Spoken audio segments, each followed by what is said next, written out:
Cabinet, which due to government advice, we are holding virtually to avoid all but essential travel and to practice social distancing. The meeting is being recorded and will be available via the Council's website to be viewed following the meeting. Almost everyone participating in the meeting will be accessing the meeting from remote locations. Please could everyone ensure that mobile phones are switched off or to silent mode. Members have received an electronic copy of the agenda on Friday the 29th of May. I will ask officers to present a summary of the key points. For the record, the agenda can be viewed on the Council's public website. Members and officers will be speaking at various points during the meeting, and those speaking may wish to switch their cameras on at that point. But I would ask that, with the exception of myself as chairperson, as Mark has explained, at all of the times you keep your cameras and microphones switched off, as this will help to minimise any background noise and interference and to ensure the connection remains as stable as possible. If any members and officers wish to raise a point of question, they should use the instant messaging icon in the bottom left of the Skype window and simply type speak, and I will come to you in the order I receive requests. Please do not use your microphone until I invite you to do so. In the event that the committee requires to vote on any item of business before it at the meeting, I will announce that the members of the committee have 20 seconds to vote. Our officers from Democratic Services will be supporting the meeting and will be monitoring the use of microphones at the meeting, and where necessary will mute those not being used.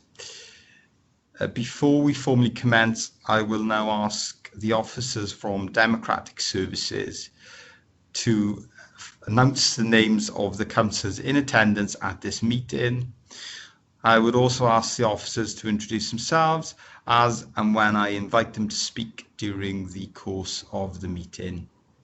Officers too should ensure microphones and cameras are switched off when not in use. So, Andrew, please.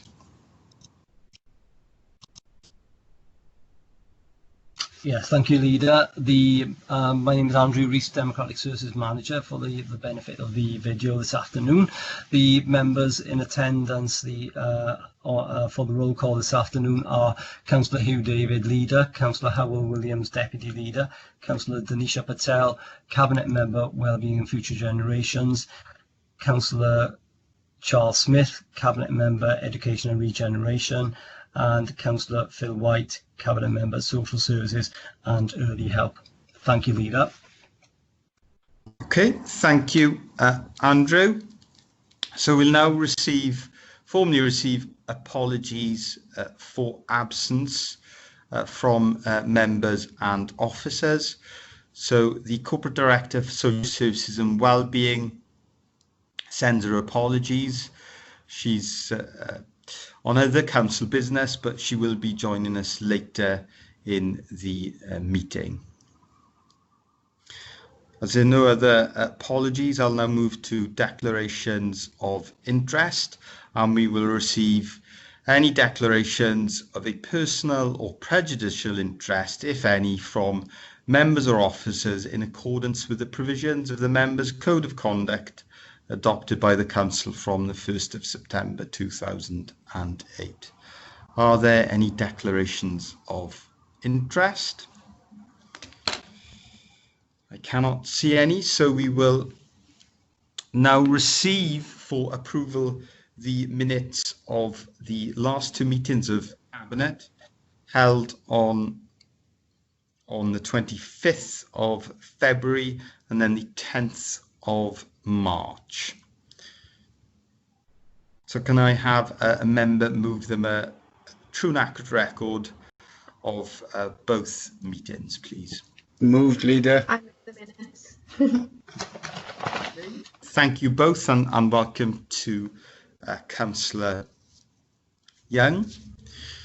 So the minutes have been approved, and therefore that takes us to the first report on the agenda of today's Cabinet meeting, and that's a report of the Chief Executive on recovery planning from the impact of COVID-19. Mark, please. Yes, thank you, Leader. So I'm Mark Shepherd, Chief Executive, for the benefit of the video. This first report is, out of necessity, relatively lengthy and comprehensive, because obviously the thing that's dominating the Council's thinking at the moment is how it and how the community recovers from the impact of COVID-19. So the purpose of the report is to outline and seek approval for a proposed approach to recovery planning from the COVID-19 pandemic, and update Cabinet on the proposed cross-party recovery panel, the details of which will be reported and agreed at the next Corporate Overview and Scrutiny Committee, and the intention of which is to help shape, inform and advise Cabinet on the Council's response and recovery plan. The background to this is of course well rehearsed. We're all familiar with the fact that on the 23rd of March the UK Government imposed a national lockdown, the consequences of which were very severe, but obviously most businesses closed. People had to change their working practice, such as sending staff to work from home, and put in additional sanitation and improved hygiene facilities, and introduce social distancing measures. Inevitably, therefore, the Council has undergone significant change over the last 3 months and has often had to respond urgently to changing circumstances, guidance and regulation. Throughout the last 3 months, clearly our focus has been on the delivery of essential services, in particular for the most vulnerable in our communities, and seeking to prevent the spread of the virus to save lives. So we know there's been a lot of change, but we also know that some of those changes will endure a lot longer beyond the phase of the crisis and potentially become part of the new normal for the Council moving forward. The speed and severity of the changes meant that we were required to set up emergency governance arrangements. Paragraph 3.3 sets those out in detail, but essentially it allowed the Leader and myself as Chief Executive the agility to respond appropriately to urgent and often critical matters. And I won't rehearse the whole paragraph, but in the early stages of the pandemic, the Cabinet and Corporate Management Board were meeting on a daily basis as a gold command. The actions from those meetings were logged and are available for scrutiny, and each directorate was providing firstly daily situation reports, and then latterly, as the frequency of those meetings dropped off, weekly situation reports setting out the key issues and risks and matters for decision. In addition to that, there were regular meetings on a weekly basis with other group leaders, occasional meetings with scrutiny chairs, and obviously beyond that, within directorates within the Council and with our partners, a whole range of regional and national meetings as well. So a very comprehensive set of meeting arrangements, but obviously not the normal practice in view of the extraordinary circumstances in which we found ourselves. In paragraph 3.5, and I think it's worth just dwelling on this, I set out that the response from all of the Council staff, I believe, has been exceptional throughout this period in responding to those significant challenges that we have faced. We truly have gone above and beyond, and both the Council staff but also our partners, for example the likes of Barvo, have also been exceptional in ensuring that the services that we've delivered have been outstanding and have really met the needs that we've been focusing on over those 3 months. Again, paragraph 3.5 sets out some of the specifics. Obviously, the really important role of social care throughout that period, but in addition, the emergency childcare provision in our hubs for the children of key workers, the provision of catering and meals for shielded staff and free school meals, and of course the additional burdens really which were new to us, of things like embracing the use of PPE, personal protective equipment, particularly in social care. So they are very visible services, but I think it's also worth just quickly mentioning the efforts of some of the less visible services. I think we did at one point we did a series of press releases on what we called unsung heroes, and I think it's important to also recognise the role of people like comms and marketing, the IT teams, waste, cleaner streets, registrars.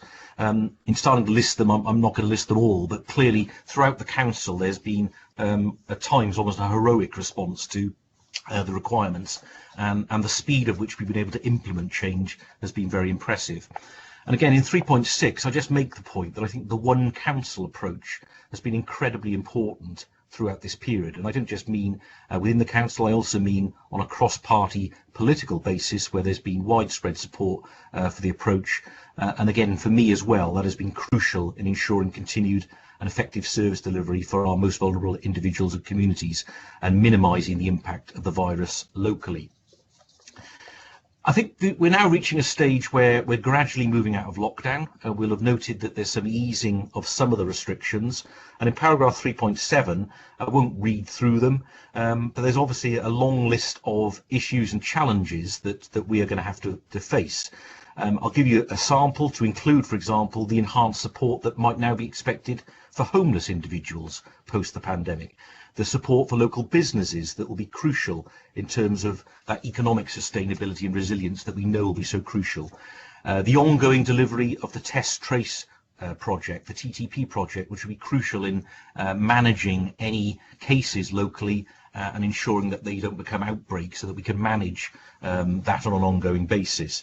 The ongoing support for staff well-being, recognising that this has been really challenging for some staff over the last few months, and of course then the return of services on a gradual basis as we move through the next couple of weeks and beyond.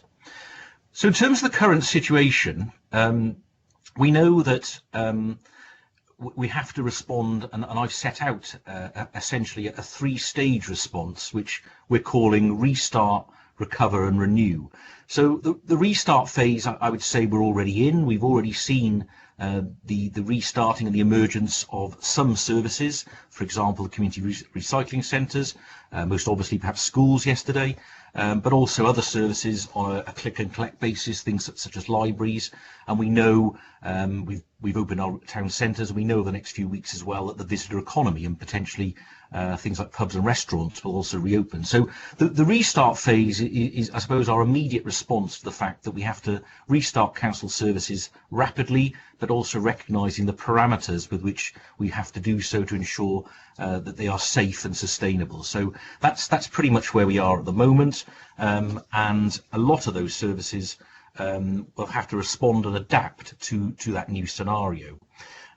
You have on this agenda, for example, a detailed report on the local economic recovery plan, the LERP, and we'll go through that in some detail in a minute. But essentially that sets out in some detail our response to the economic recovery. But I wanted to make clear that it's not the intention of this particular report to set out a long and detailed strategy.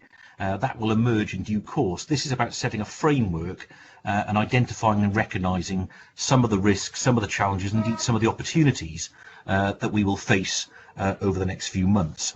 So the restart period, as I say, is the immediate phase, and we can expect that on a gradual basis there will be other council services, if they weren't continuing during the lockdown, they will return, including, for example, a programme of council meetings, of which this is the first cabinet meeting, but we've already had a development control meeting.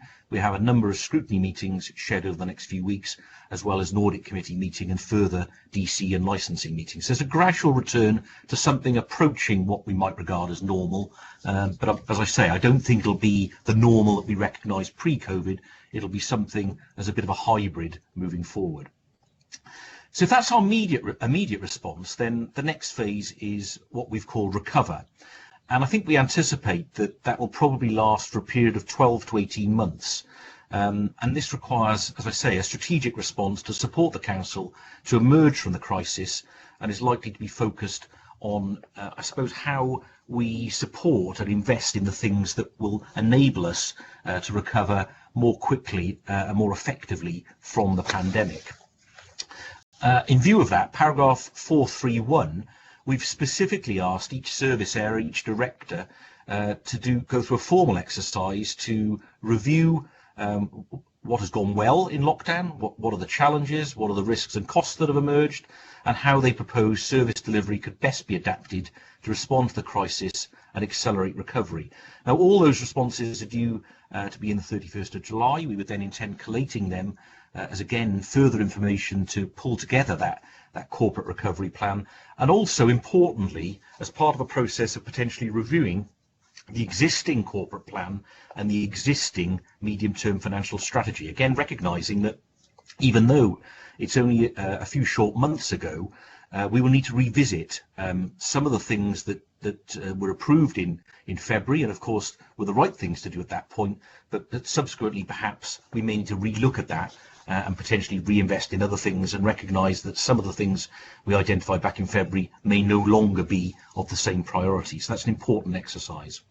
In paragraph 432, again, without reading them all, I've listed some of the key issues and considerations that we know we face over the next few months. And you know, they won't be a great surprise to anyone, but we know from the recent example of trying to reopen schools that some of these challenges are really onerous, require an enormous amount of planning and goodwill and agreement, and we know that's the case on a whole range of these issues where sometimes it's difficult to reach consensus. So similarly, we know, for example, reopening the town centre in a way that is both safe but also allows businesses the sort of vibrancy and footfall they require will also be a challenge. But there's a full list set out in paragraph 4.32. Similarly, we ask staff to contribute in trying to be inclusive and sort of co-design our way forward.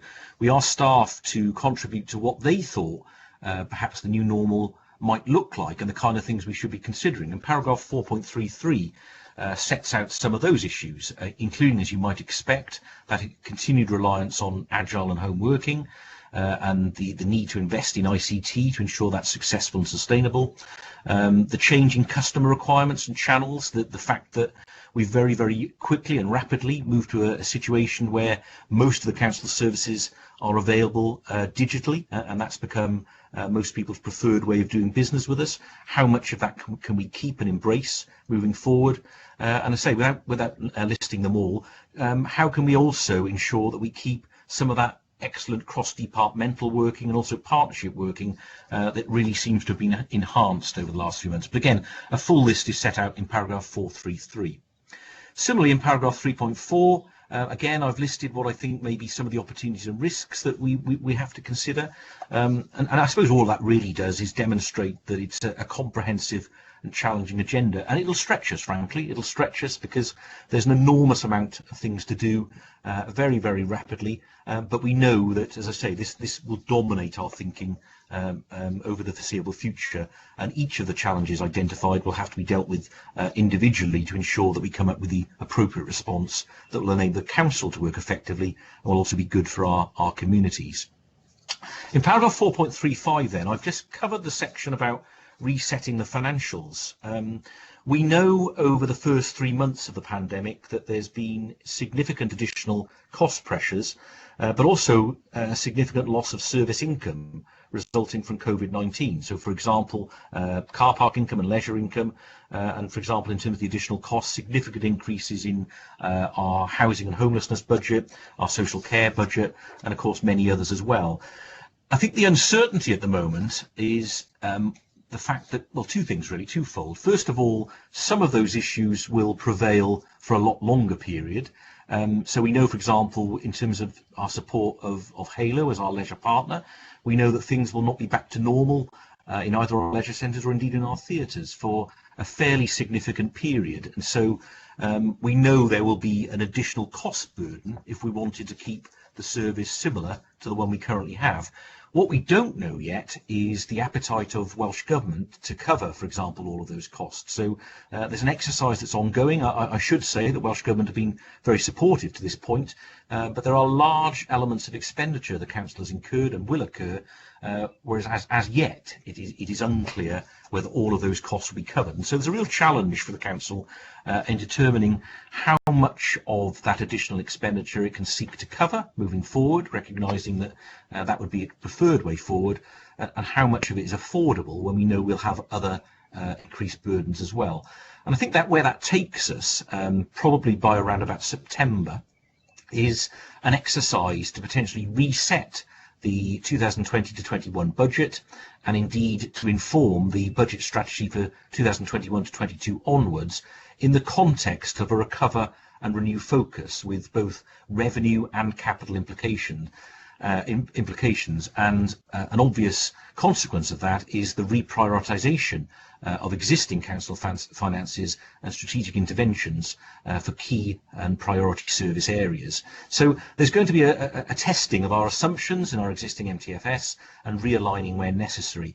And as part of that, depending on cash flow, we may also have to look at a review of our treasury management strategy. There may be certain one-off costs that we can cover, perhaps from earmarked reserves, but there also may be, in terms of cash flow, a requirement potentially to borrow more, depending on, again, the circumstances and the quantum of money that we will need to find. So there's a real challenge to our financial sustainability. And of course, the other thing I'd add is that we don't yet know what local government budgets will look like moving forward. We don't know whether UK government will determine that it's another period of austerity. Perhaps we hope that it'll instead of that be a period of investment to help the economy back on its feet. But again, at this stage, that is unclear. So I suppose just to conclude on the recovery element, that recovery planning must align with that review of the budget strategy. And we must recognise that there's lots of things we want to do, but potentially we won't be able to afford to do them all. So that prioritisation and making conscious decisions about our priorities will be really, really important. I'll then move to the renew phase, and this is what's been described elsewhere, and we're using the phrase as well as potentially, well, what does that new normal look like? So perhaps we recover over the next 12 to 18 months, but I think we also need to recognise that over the next perhaps 5 to 10 years, the way that the council looks, its operating model, the way it does business, may have changed forever. Now, at a simple level, that might be a review of our existing office portfolio and the way we ask our staff to do work. But it's more than that. That prominence of agile working will be part of it, that increased focus on digital solutions, perhaps that repurposing of our town centres, a review of our policies, because of course they're all fixed in a particular point in time. Do we need new staff policies? The additional funding requirements and reprioritisation of our investments, the role of regional and national partnerships, and the status of local government itself will all be crucial. And I think perhaps one of the most important things of all for me is our community leadership role to support local business, the third sector, and develop that greater co-design and co-production of service solutions with local communities in whatever that new normal looks like. So that's probably not the immediate bit, but again, it's something we envisage that a range of stakeholders want to contribute to and engage in to help shape that future, that way forward. So I've set out, as I say, three phases, and if I summarise where we are, in paragraph 4.5, the council has obviously undergone significant change over a 3-month period. Some new services have been created, some services have stopped. Obviously, staff have been redeployed, there's new working practices in place, and many changes will need to endure beyond this phase of the crisis. I think an important point I just wanted to pick up was that we also envisage that as we return to something perhaps more akin to normal, we also know there's an element of suppressed demand across many services. For example, we anticipate for maybe in children's services there may be a spike or an increase in demand. So again, we also have to plan for in anticipation of that sort of thing as well. But the real key is that the council is recognising that things do need to be different. Partnership working at a deeper level will be more important than ever and needs to be maintained. We will need to be more agile and able to move more quickly. Particularly actually if there's a second spike or a second peak or whatever may happen, and we will need to reprioritise what's important and adapt operations and budget accordingly. So 3 phases, and the next steps are set out in paragraph 4.6. The immediate phase, which is ongoing, which is our immediate response to the critical issues and priorities as lockdown is eased and the operational planning around that. The recovery phase to 12 to 18 months and the consequences of that on our corporate plan and on our MTFS. And then the renew phase to be informed as well by others, including, for example, the PSB, who intend carrying out a community impact assessment to help set out what we think the council will need to look like on the next 5 to 10 years basis.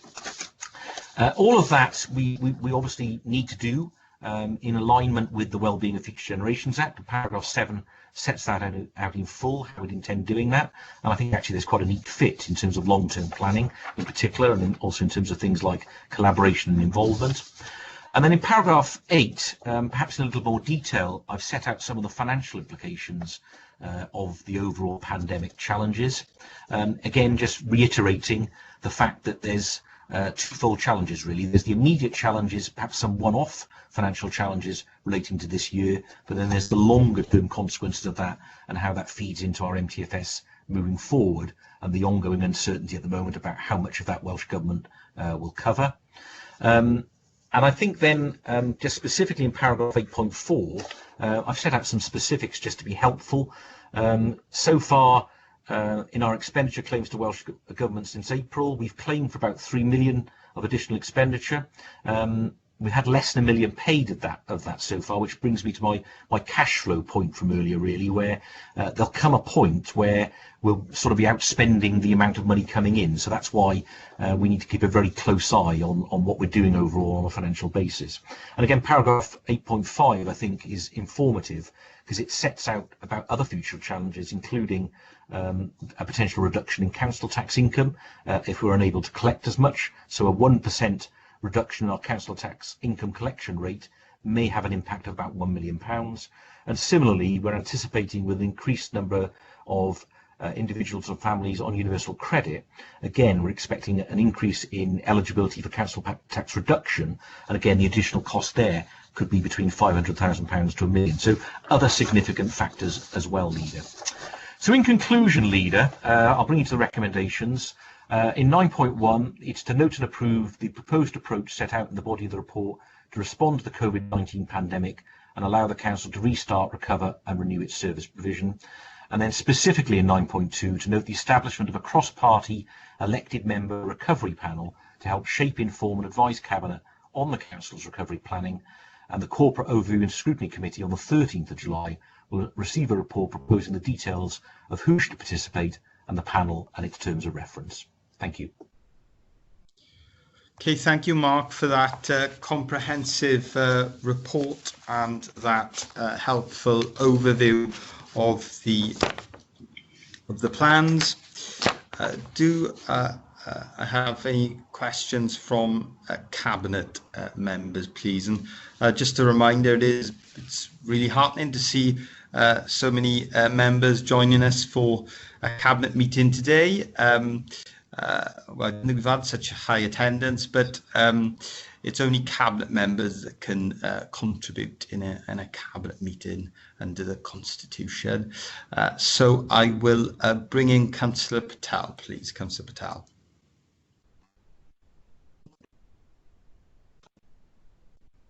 Hi, thanks Mark for the papers. I can't believe it actually covers only 3 months.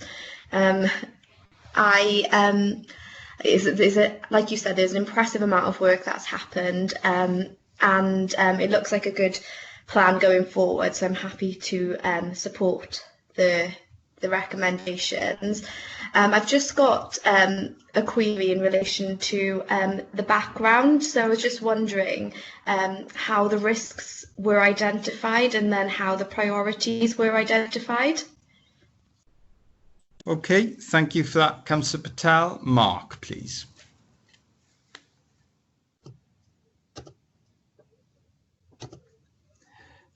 Yes, thank you, Councillor Patel. It's a very good question, actually. I mean, what we've obviously had to do is assess on a corporate basis very rapidly, because of the rapidly changing circumstances, what we think the new risks are. But also, as I say, it's not just about risks, it's about opportunities as well. So in terms of the risks, it's about us identifying things that have emerged over the last 3 months. So we know, for example, that digital cyber fraud is something that we've been alerted to on a regular basis over the last 3 months. So we know that while it's excellent that we've been able to respond very rapidly and we've got 1,500 people working from home, we also know that increases the risk of fraud and indeed of attacks on our IT system. So some of it has emerged sort of almost evolved during the 3 months. Other things are things that we know have emerged on a national basis and have been identified in various discussions as a result of ongoing meetings of the leaders of the 22 authorities in Wales with Welsh Government ministers and of the chief executives and of the 151 officers. So it's a combination of all of those things. And I think in terms of the priorities, that's more intuitive, really, I suppose, of Cabinet and Corporate Management Board recognising that there are ongoing priorities that are not going to go away, and that we know it remains our focus, the delivery of essential services, particularly to vulnerable people, but also recognising that there will be an expectation on things like economic resilience. We'll come to Ian's report later, that things like economic resilience, community resilience, public health are inevitably going to be our priorities, because the virus hasn't gone anywhere, so everything we're doing is still in response to that context, if you like. So as I say, some of it's intuitive, some of it is as part of an exercise to review corporate risks, and what we've also asked directors to do as part of that process is to review, and this isn't complete yet, but to review their directorate risks, which are perhaps more specific and detailed, but again would have been produced as part of their business plans, again back in probably February time, but again recognising that some of those things may have changed moving forward, and we may need to identify different risks. So again, to give you an example, in Sue's area, PPE would not have appeared anywhere in her risk assessment back in February because we weren't using PPE in social care. Now moving forward, we've recognised that that's a real risk, and therefore we need to create a store and a stockpile, if you like, of PPE moving forward, and that would now be identified as a risk. So I hope that's an explanation that's helpful, but it's a combination of those two things, really, a formal revisiting of corporate risk, but also an intuitive bit, really, based on sort of national and regional intelligence as well. Yeah, Mark, thanks. That was really helpful. With that, I'd like to move the report. Thanks. Move the recommendation. Thanks for that, Councillor Patel. Councillor White is next, please. Thank you, Leader. I'll second Councillor Patel. I think what I'd like of Mark to understand, I guess, will be the role of the panel going forward, because don't underestimate the task ahead of us on the 3R plan, Mark. And it's covered comprehensively. Every directorate has had input into that. I think one of my concerns going forward is the financial implications, because the uncertainties around that of what we need to spend and not knowing whether or not we're going to get that full reimbursement. But that's understanding the risks that you just outlined to Councillor Patel. So I guess another worry for me, I think, is emerging very quickly will be the economic vulnerable. I know the job losses that will incur, and the impact that I will have on us as an authority, and not just us, across the UK as a whole. So I just like to understand. I know will be decided at the next corporate scrutiny meeting, but the sort of role of the panel, as you may see it going forward, please, Mark. Yes, thank you, Councillor White. Again, a helpful question.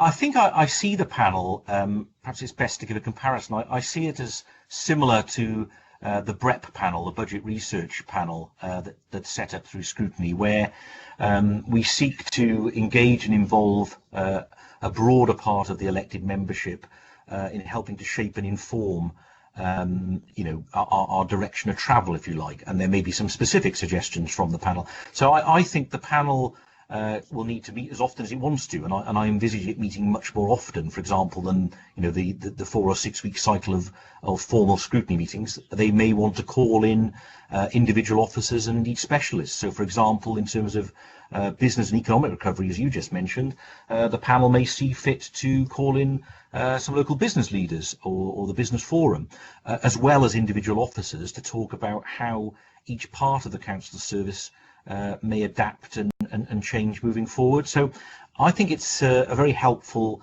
additional resource. It involves greater minds. It involves a wider part of the membership. I think it's really important that members feel involved in part of the recovery. It's meant to be a one council approach. And I think it's really important that people feel involved, because I do recognise that, you know, for everyone, the last 3 or 4 months have been really challenging, and it's also been challenging in terms of the normal democratic accountability, albeit we've gone out of our way really to ensure that group leaders in particular have been kept informed, and the wider membership's been kept informed by the amount of comms.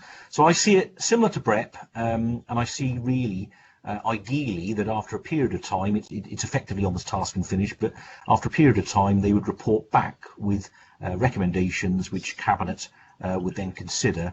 But that might be far reaching and wide ranging. It would stretch, as I say, from things in social care and links to health, but always obviously as well economic resilience, community resilience, and the whole gambit really. Thank you, Mark. Yes, thanks for that, Mark. Can I check if the report's obviously been published and has been available to all members since last week? Have any members contacted you, Mark, with any comments or questions about this report? Thank you, Leader. No, not directly to me on this report. Obviously, you and I have had separate discussions as part of group leaders meetings where we know there's an appetite from some members to be involved, but nothing directly since, Leader. Okay, thanks, Mark. And of course, we welcome the involvement of all members. As you've explained in the report, we have had weekly group leaders meetings. I speak every night, not too late, I hope, to the leader of the Independent Alliance as the largest non-administration group.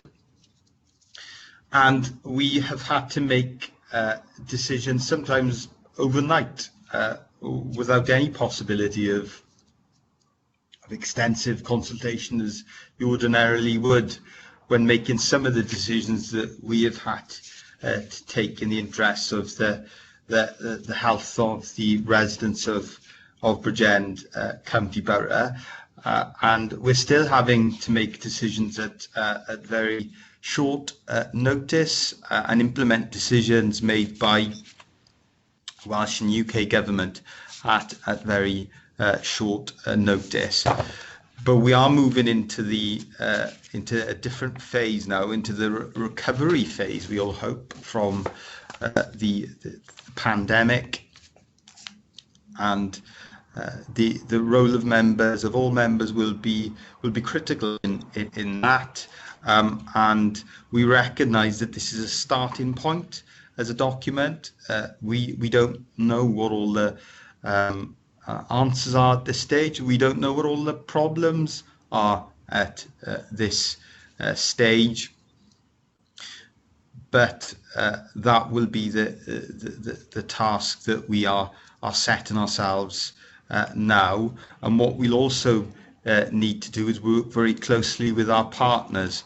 So myself and the Chief Executive have a weekly meeting with the Chair and Chief Executive of the Health Board and the two other leaders and two other Chief Executives in the Cwm Taf Morgannwg University Health Board area.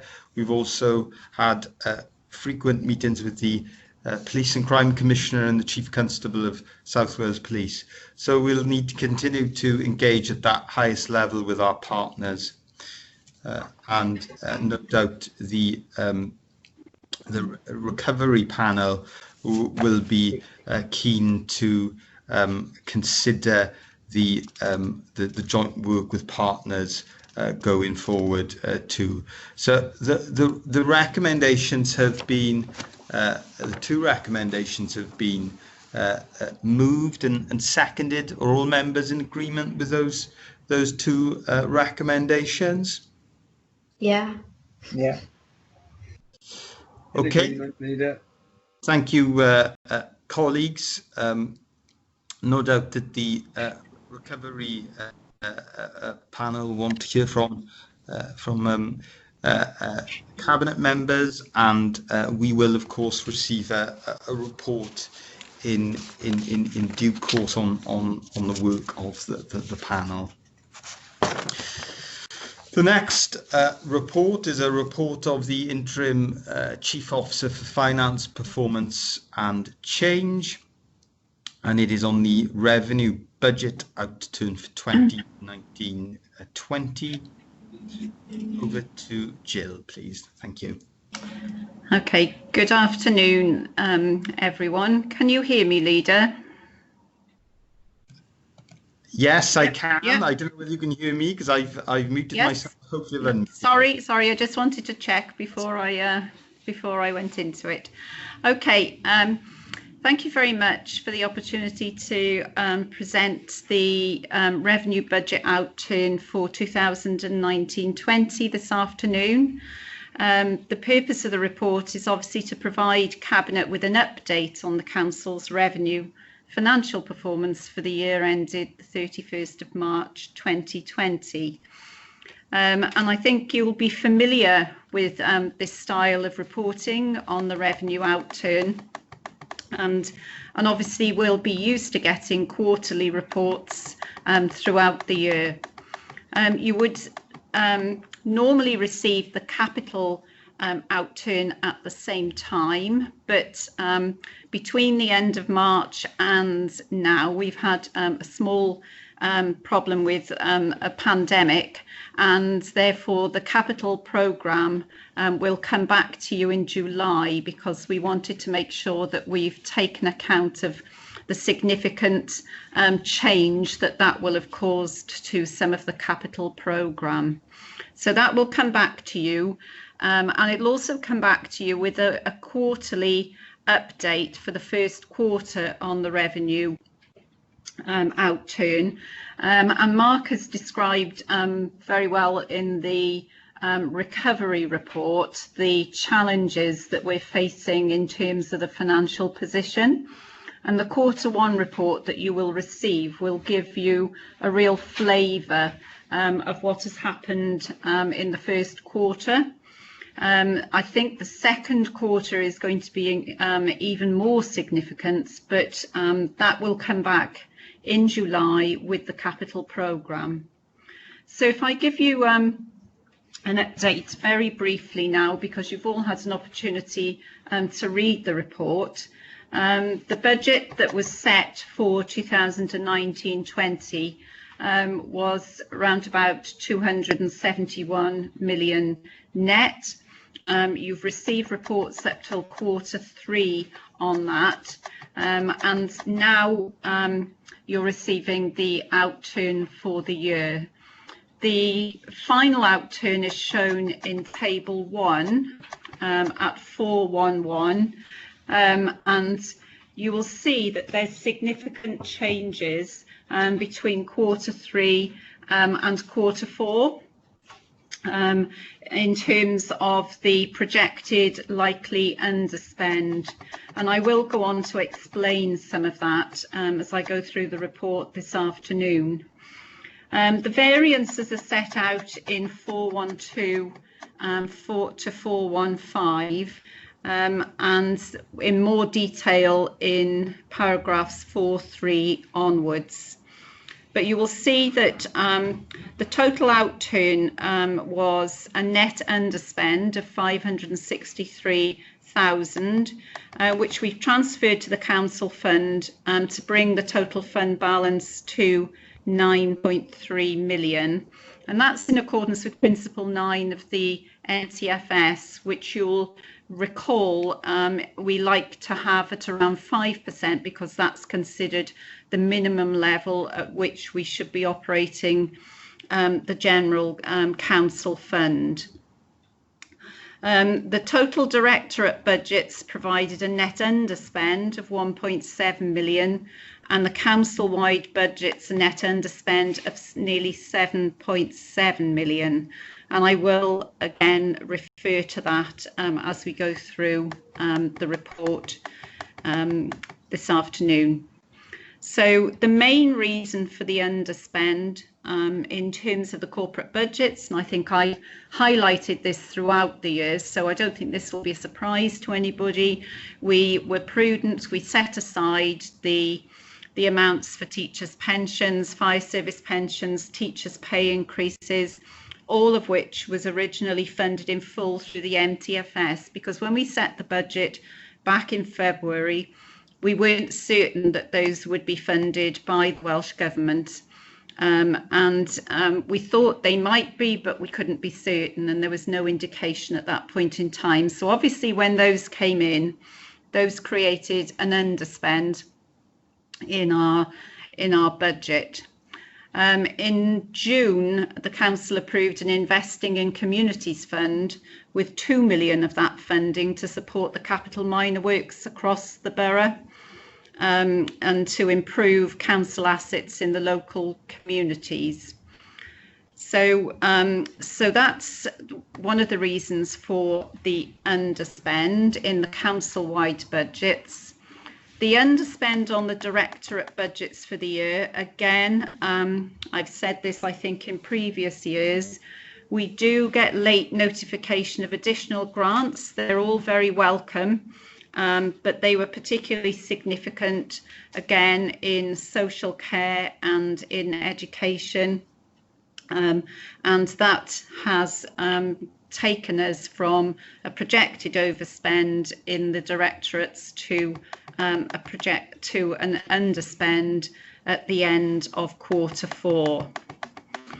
The other area that I wanted to draw attention to, which is in 4.15, is the accrued council tax funding, the council tax income, I should say. And this is twofold. First of all, we put in place, council approved a policy to put in place additional charges for empty homes.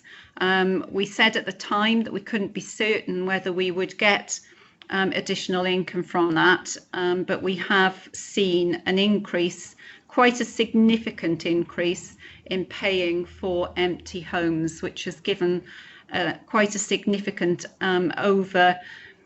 collection in terms of council tax, and also we had a number of new properties in the borough, and as a result we've got increased council tax from those. They weren't on the list.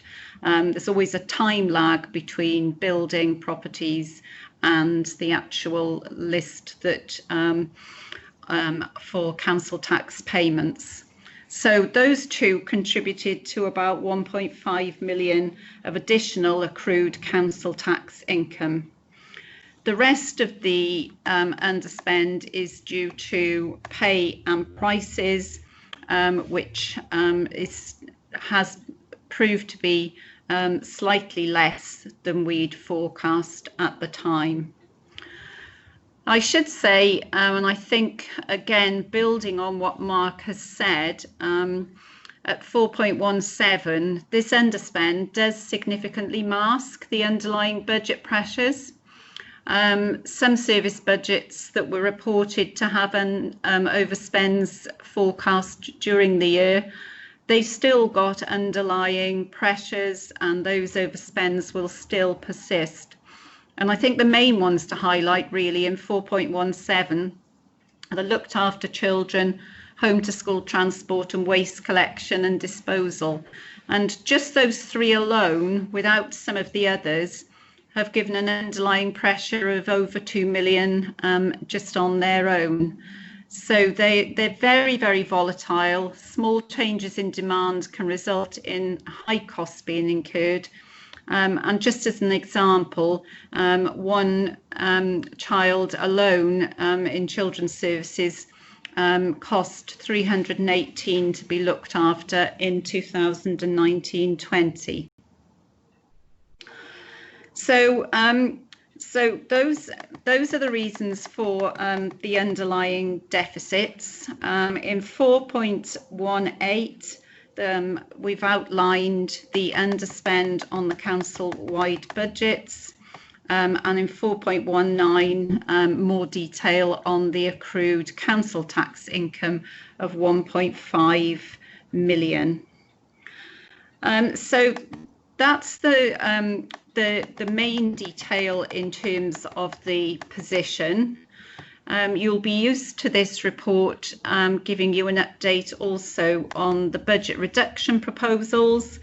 So in table 2, you'll see the prior year budget reductions, and I'm pleased to report that of the 2.3 million outstanding, nearly 1.9 has been achieved, leaving only a shortfall of 459,000, which is to be commended. The detail is shown in Appendix 1.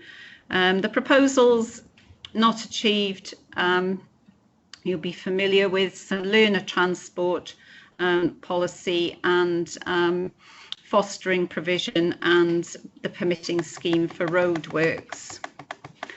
As in previous reports, in 423, you'll be familiar with the fact that savings proposals that include realistic delivery timescales are included in the annual budget, but there is always a budget reduction contingency reserve to mitigate against unforeseen delays. And you'll see in the table below those that have been authorised to be funded from that contingency reserve. And again, members will be familiar with the MREC, which constitutes the main item in that list, and also the learner transport policy, which has been there for the last couple of years. In 424 onwards, we go through the budget reductions for 2019-20, which totals 7.6 million, and that's broken down in Appendix 2 in much more detail. And you will see from there that of the 7.6 million savings set out as a target, we've achieved 6.8 million and 806,000 remain. And again, you'll see from the table that the majority of that again is home to school transport and the MREC. And I think it's probably fair to say that we need to give those some consideration going forward, particularly the MREC, where there probably won't be any more significant savings, and we probably need to bring that through as a budget pressure in this year's deliberations on the MTFS. The detail on the directorates is shown from 4.31 through to 4.35. And as I've said previously, there are additional underspends from grants, and we have set out in the report a COVID reserve, where we've taken money from these underspends to put into the COVID reserve. Mark has outlined the significant challenges going forward in terms of costs and loss of income, and whether we will actually be able to fund those through Welsh Government hardship funds. Some of that is still unknown, and so we've put money aside, 2.5 million, into a COVID reserve, which I think is most definitely likely to be needed. At 441, we set out the earmark reserves, and I should stress, and I know you always expect me to stress this, these are earmarked, and therefore they are there for a purpose. And you will see from the table that we've drawn down 8.3 million a loan in the last quarter and additions of 15 million. So there is significant movement on these earmarked reserves, and as I've said before, they are there for a purpose. They're regularly reviewed and brought back to you each quarter for comment. A full breakdown of the earmarked reserves is at Appendix 4. And so that was really all I was proposing to say, Leader, on the report. It's a good position to be in at the end of 1920, but I have to say that a lot has changed since we provided the report for you. Since March, and so we provided the report for you to say there are a lot of uncertainties going forward. And I think I just want to stress that whilst this report looks as though we have a reasonable financial position, a lot has changed since then. So we are continuing to monitor the situation. We're putting as much in the way of costs into the Welsh Government to the hardship funds, but I wouldn't want to underestimate the task ahead in rebalancing our finances. So I take you to the recommendations at 9. Thank you, Jill, for that detailed report. I will ask the Deputy Leader to come in, please. Thank you, Leader. And if I can move the recommendation, and in doing so, welcome the report. This is a quarter report. It's the final quarter, so we've had obviously 4 of these over the years, so it's no great surprise that we were heading for this underspend, and we've had the reasons for that well rehearsed throughout the year. You know, it's very difficult to set a budget at the beginning of the year because you don't exactly know what kind of grants are going to come through, and we're very, very grateful for Welsh Government for providing the extra money to cover the teachers' pensions and the fire service precept and everything else that obviously that Jill has just highlighted. So it's generally a positive report, but obviously the underlying pressures are there for us all to see and to read. And in particular, and maybe you want to offer a comment on this, Jill or Lindsay, the schools' delegated budgets and the balances. That, if I go to the bullet point there, 431, it sort of it shows that the net balances opened at 614,000 and closed at 108, and that's obviously getting very close now to a negative overall position. So there's a significant decrease there. And that is obviously something we're going to have to be mindful of going forward when we set our budget next year. And I also like to suggest that it's a very wise move that we do develop the COVID reserve, because you know, that's going to have huge implications on the authority. We really don't know what the final financial position is going to be on that, and we're going to be paying for this for an awful long time to come, no doubt. So thank you, Leader, for the opportunity to make a comment and move the report.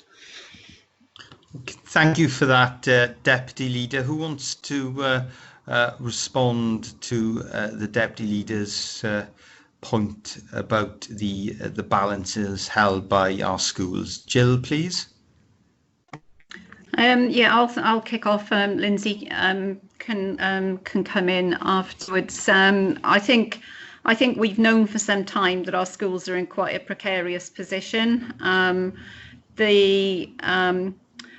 There are differences. Some schools are not in such a difficult position. Some are in an incredibly difficult position. But we do have, obviously, our monitoring that's ongoing throughout the year, and we do have a protocol that the council approved, and so the minute there are some difficulties in terms of balancing financially, then obviously we move in and help and support, and they're expected to have a recovery plan over a period of 3 years to push them back into recovery. Now obviously, and that's incredibly difficult in some circumstances, but so far we have been able to provide sufficient support to make sure that schools are able to do that. Where we will have some difficulty going forward is obviously some schools will have had savings, some will have had additional costs, and we will be looking at the delegated school budgets in some detail to see how those can be rebalanced. So I don't know if Lindsay, do you want to come in on the back of that? Lindsay, please. Thanks, Leader. Just for the video reference, I'm Lindsay Harvey, Corporate Director of Education and Family Support. Not much to add to what Jill has said, really, Leader.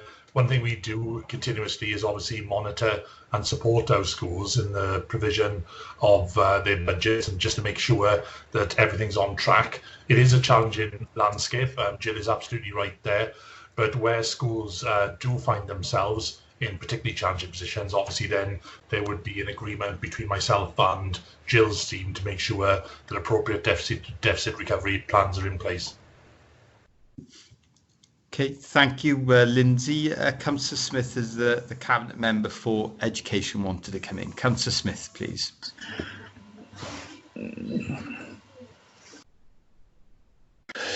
Thank you, Leader. For the benefit of the tape, as they say on the police procedurals, I'm Councillor Charles Smith, the Cabinet Member for Education and Regeneration.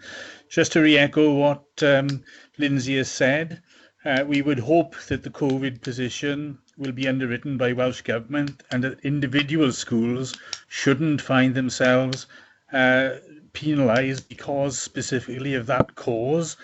But where there are difficulties, as always, they know that our officers are available for a recovery plan when schools are in deficit, and they'll always be treated as a top priority and with sympathy. Thanks for that, Councillor Smith, and we do work very closely with schools to support them in their financial management, and that is something we will continue to do in the future. Councillor Patel, you wanted to come in, please. Thanks, Leader. Yes, thanks, Jill, for the report.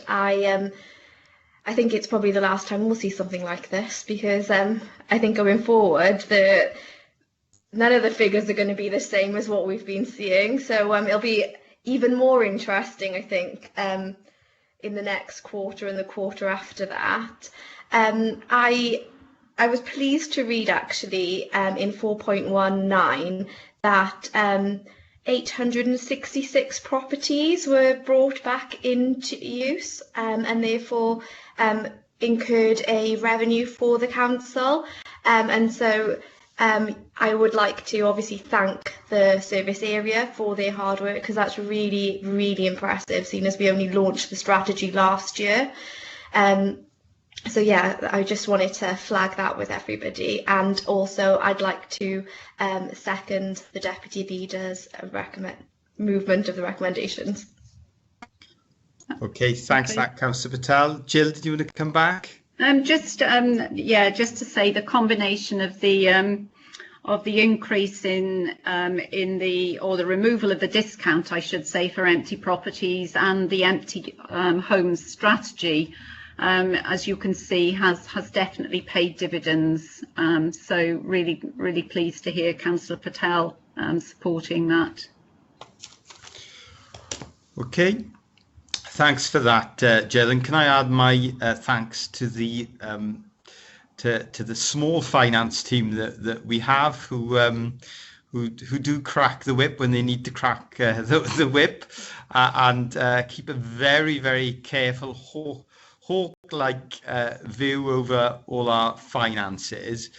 and we are as prepared as we can be financially for what is to come, because in some other places in England, some local authorities have been talking about bankruptcy, haven't they? Because they didn't have reserves. So when the criticism, which is sometimes made by some of our residents of our reserves are made, then now is a time to remind them that this is exactly why we need reserves. And even if it was not for the pandemic, there are expenses that sometimes we need to occur that we never plan for. So we will have to provide temporary classrooms at Mynydd Cymfig because of a failure that we were not anticipating in the building of the school that we're not able to address.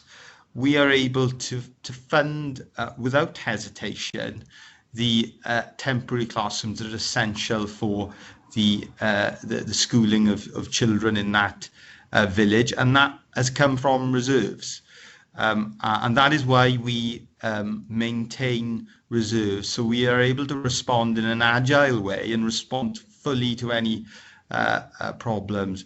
So I welcome this outturn report, but I think Councillor Patel is spot on. We will not see one like it again for a long time, and I know that you will continue to report to us, and we are hopeful. Welsh Government have been very supportive so far, Jill. We know there's a limit to that because their budget is limited. But so far we've been reimbursed, and we're looking forward to the next announcement from Welsh Government for the costs that we've incurred and the income that we've lost as a result of COVID, and that is something that you and your team will continue to monitor very carefully with the deputy leader. So the recommendation has been moved and seconded. All agreed with that? Yes. Okay. Yes. Thank members. So the next report is the second report of the Chief Executive on phase 2 of the Valleys Task Force Empty Homes grant, and it is being presented by the Head of Operations in the Communities Directorate. So I am going to ask Zach to present this report, please. Zach, over to you. Good afternoon, Leader, and good afternoon all. And just to confirm, for the benefit of the video, I'm Zach Shell, the Head of Operations for the Communities Directorate. Members, you may recall, if you cast your minds back to last November's Cabinet, I presented a report on the Valleys Task Force Empty Homes grant, and that was phase 1 of the grant. At that time, yourselves approved delegation to Rhondda Cynon Taf via a service level agreement, or SLA, for the administration and management of a Welsh Government funded empty home grant scheme that applied to the Valleys Task Force area of Bridgend. So this report that I'm going to go through today provides some feedback on the success of the project to date, and then seeks Cabinet's approval to continue into phase 2 of the grant scheme via approval of a new SLA with Rhondda Cynon Taf Council and relevant delegations.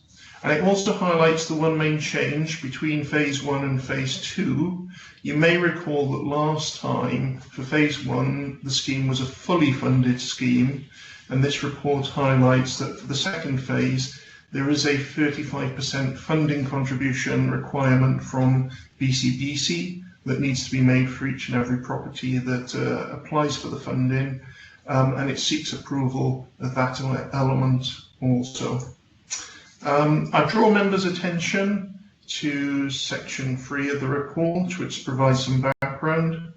I'd highlight that whilst the Valleys Task Force Empty Homes grant is a very important scheme, It is just one part of a broad approach that BCBC has taken to bring empty properties back into use. Members will be aware of other schemes that we're running, such as the Urban Centre Property Enhancement Fund, the Urban Centre Living Grant, the broader Empty Homes Grant that applies to other areas outside of the Valleys Task Force area as well, and also the promotion of the Welsh Government funded Empty Property Loan Scheme, which we promote. I draw members' attention to section 3.3 of the report, which highlights the number of expressions of interest that was had for this particular scheme, the number of applications, and the number of 8 successful applications in the short period from when it started running further to the commencement following the Cabinet's approval in November. So 8 successful applications. And in monetary terms, for members to be aware, what's not included on the report, that represented approximately £100,000 worth of grant funding going out to those properties to bring them back into useful service. Section 4 of the report covers the details of the proposed second phase of the scheme that we're looking towards now. It gives some of the finer detail within there, the total grant that is available to the property owners, i.e. sort of cap on the funding of £25,000, of which £5,000 is fully funded for energy efficiency improvements, but £20,000 that BCBC would be responsible for paying 35% towards, so i.e. a maximum contribution of £7,000 from the authority for each property if they use the entirety of the available funding. I'd highlight that the homeowner contribution is significant as well. The homeowner is expected to fund 15%, so up to a maximum of £3,000 per property. And the circumstance is different if the homeowner isn't a private individual, but the home is actually owned by an RSL. Then actually it's the RSL that will make a 35% contribution, and in that situation the tenant doesn't pay anything and BCBC doesn't pay anything either. It's the RSL that would make a 35% contribution and the rest funded through the scheme. The section 4.2 of the report goes on to outline some of the requirements of the scheme. The applicants must be owners who intend to occupy the property for a period of 5 years. They can't just take the money up to the property and sell it on. There needs to be an intention to live there for a significant period of time. And likewise, with an RSL, if they're investing in the property to rent it out, they have to commit to a minimum 5-year period of intended rental as well. The property must have been unoccupied for a period of 6 months and will later come into BC's responsibilities in regard to identifying that. I'd also highlight the grant is for schemes of significant value. So it's not for very small jobs to properties. There is a minimum as well as the maximum. So there's a minimum of £1,000 scheme value, and proposed projects that are smaller than that would not be approved either.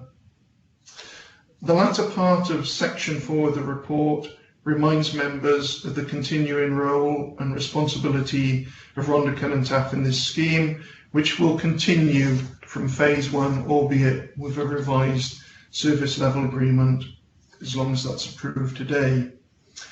And the very final part of section 4.2 highlights the responsibilities of BCBC in the scheme, which are to promote the grant, to provide RCT with information on properties that have been empty for 6 months plus, to do some identification checks, and to check that the property is in the Valleys Task Force area. Indeed, if you actually go on the BCBC website now and type in empty properties, it brings you to our page with all of the various schemes that we run at the moment. And on there, under the Valleys Task Force scheme, there is actually a link to the map that shows all of Bridgend, with the area that's included very clearly shown on the map. So you can see exactly where is within the Valleys Task Force area in Bridgend and where isn't. And finally, section 4.3 highlights that there's also a responsibility on BCBC to supply some surveyors for the condition survey works that would be rechargeable to RCT under the scheme. So that's something that we take on. Section 4.5 of the report highlights the risks and issues, and it is really considered by officers to be a low-risk project. The scheme is obviously largely funded by Welsh Government. Our contributions do have to be made, but they're not made until the works have actually been put in place and approved. So hence we're seeing this as a relatively low-risk scheme for Bridgend to continue with the second phase. We'd highlight the financial implications. We already have £105,000 that is set aside in our capital funding towards this scheme. That means at a 35% contribution level that a total of £300,000 worth of schemes could be undertaken. If you consider the actual additional £5,000 per property element for the energy efficiency measures that's fully funded, the actual value potentially is £375,000 that it could max out if everyone includes everything on their schemes, including the energy efficiency bits, before we would effectively use the allocated BCBC funding. Should the scheme be so successful that we use all of our match funding contribution that's already set aside, then we would look to bring a further report back to Council to seek additional funding, should that be the case. With that, bring you to the end of the report and the recommendations, which are all highlighted under section 9, which I won't go through in detail, but you can see them quite clearly, that essentially asks for Cabinet's consideration and approval to continue with this important scheme and to enter phase 2. Thank you for that summary of the report, Zach. Very helpful. Councillor Patel, please. Thank you, Leader. Thank you, Zach. I would like to formally move the recommendations. I know that buying a house is often a daunting process, and in Valleys communities you don't often have the choice of something new.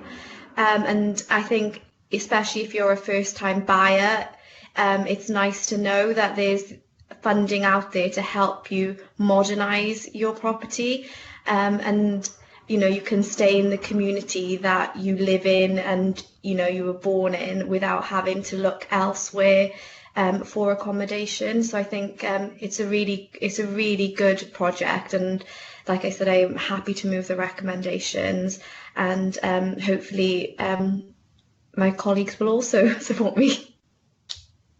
Okay, thanks for that, Councillor Patel. Councillor White, please. Okay, thank you, Leader. Yes, happy to second Councillor Patel. Can I just say, really, what sums it up for me, Leader, is paragraphs 3, 4. It's something that we talked about for such a long time, and it just goes on to say, doesn't it? Empty private sector homes represent a wasted resource and a financial expense both to the owners and the council. In many cases, a missed opportunity to provide much needed affordable housing for residents. And it just goes on to say, not only are they a waste of valuable housing resource, but they can cause a blight to the communities and distress to residents affected by their unsightly appearance, and attract crime and antisocial behaviour.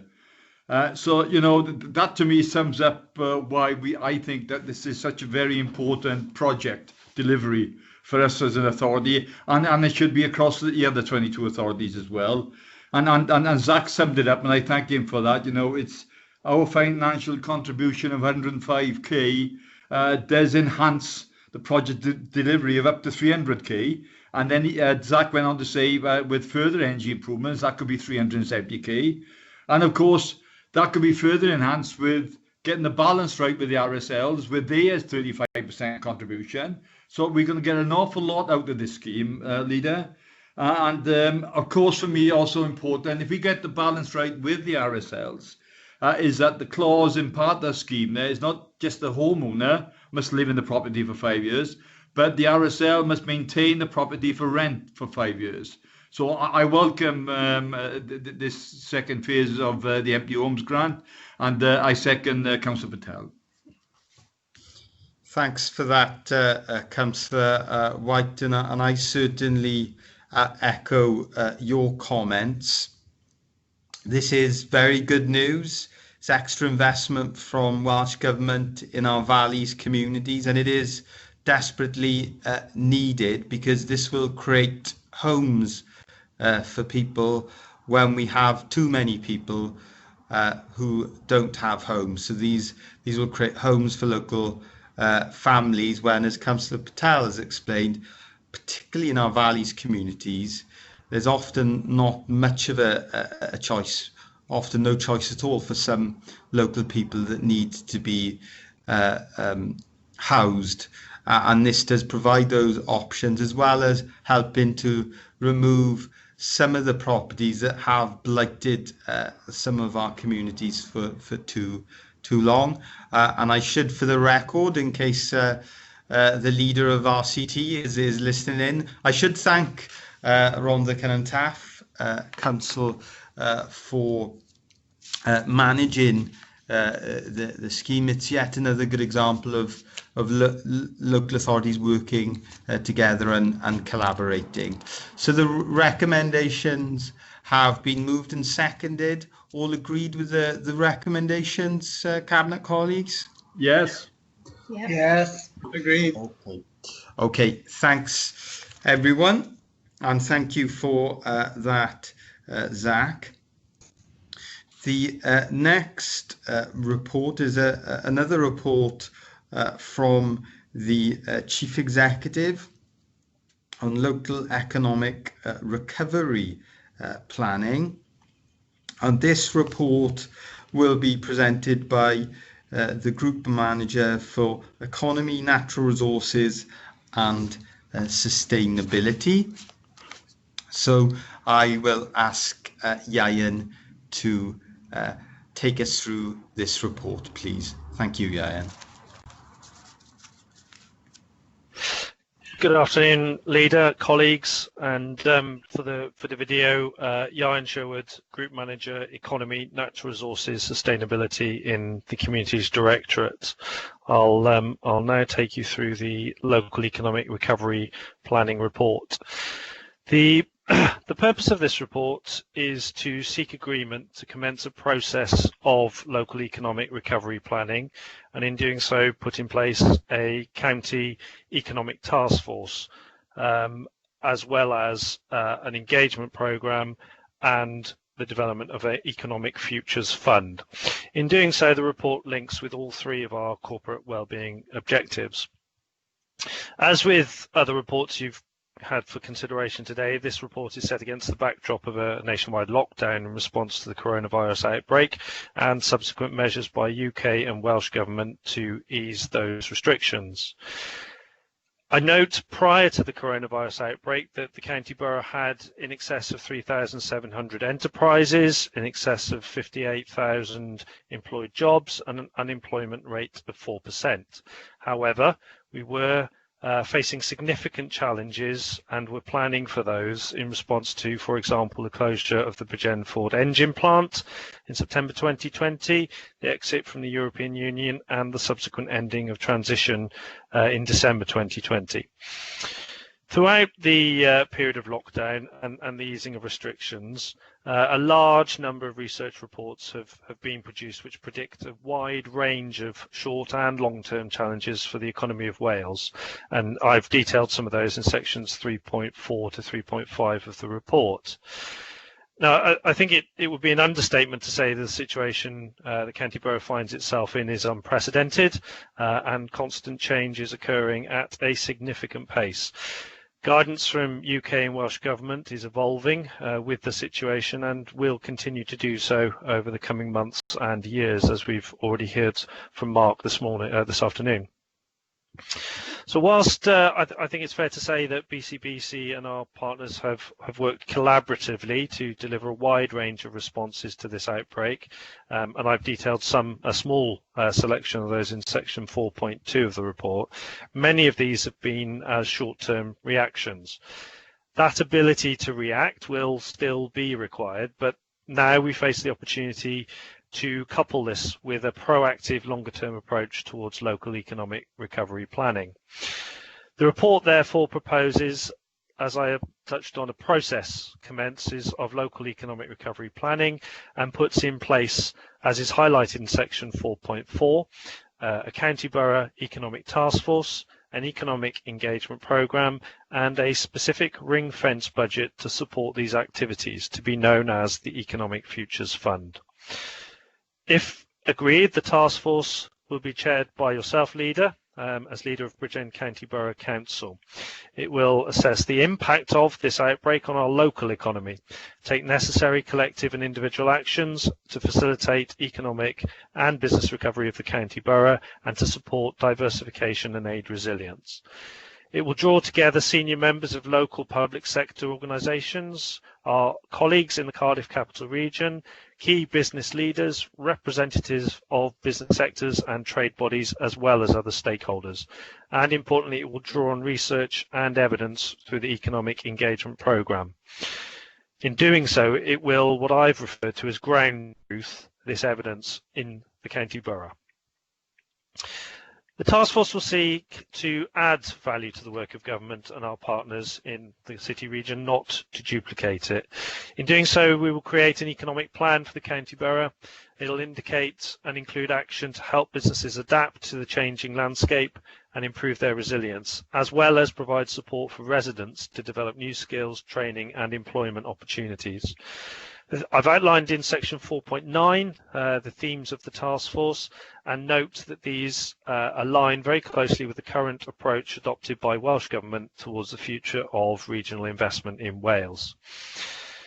Importantly, through a wide range of engagement activities, the task force, through its combined networks and partnerships, will engage with businesses of all sizes, all types and all sectors in our local economy. This process will form a key part of that evidence base and that ground truthing I've already mentioned. The implementation of the task force actions then will be supported by the creation of the proposed Economic Futures Fund, with a total value outlined here of 1.687 million. All members of the task force will be able to add to this initial budget, and it is thought it will come to be a key resource in supporting the county borough's economic future. Initially, efforts will be targeted towards what have been identified in section 4.2, that is business and the economy, transport, public realm and natural environment, and digitisation, and these link back to Mark's earlier report. This resource will be a leverage tool. Its deployment will be aimed at attracting funds from current and future regional, national grants and private sector investments. Section 5 of the report indicates there is no direct impact on the Council's policy framework and procedure rules, and Section 6 highlights that an initial assessment has identified there are no equality issues relating to this report. In Section 7, we go through the ways in which this report and its contents link with the 5 ways of working of the Future Generations Act. In particular, I draw attention to the long-term nature of this response, as well as the need to continue to react to situations and prevent through preventative actions as we feel is appropriate. The Economic Engagement Programme will also be a key element to provide opportunities for all sections of our economy to be involved in sharing not only concerns, but working towards identifying possible actions for the future. Section 8 of the report provides further information on the makeup of the Economic Futures Fund, and importantly sets out how this fund will be managed through an internal panel created within BCBC comprising relevant officers. Recommendations for that allocation will be made to the panel based on advice from the county's Economic Task Force, and spend from the Capital Programme will be subject to approval by Council and monitored through the Capital Programme. So I draw your attention in closing to section 9 of the report and the recommendations that Cabinet approve the creation of the task force, approve the development of the Economic Engagement Programme, and note that capital approvals from the Economic Futures Fund will be subject to Council approval in the capital programme. Thank you. Thanks for that, Ieuan, and thanks for bringing all of this work together in such a short period of time. I'll ask Councillor Smith to come in, please.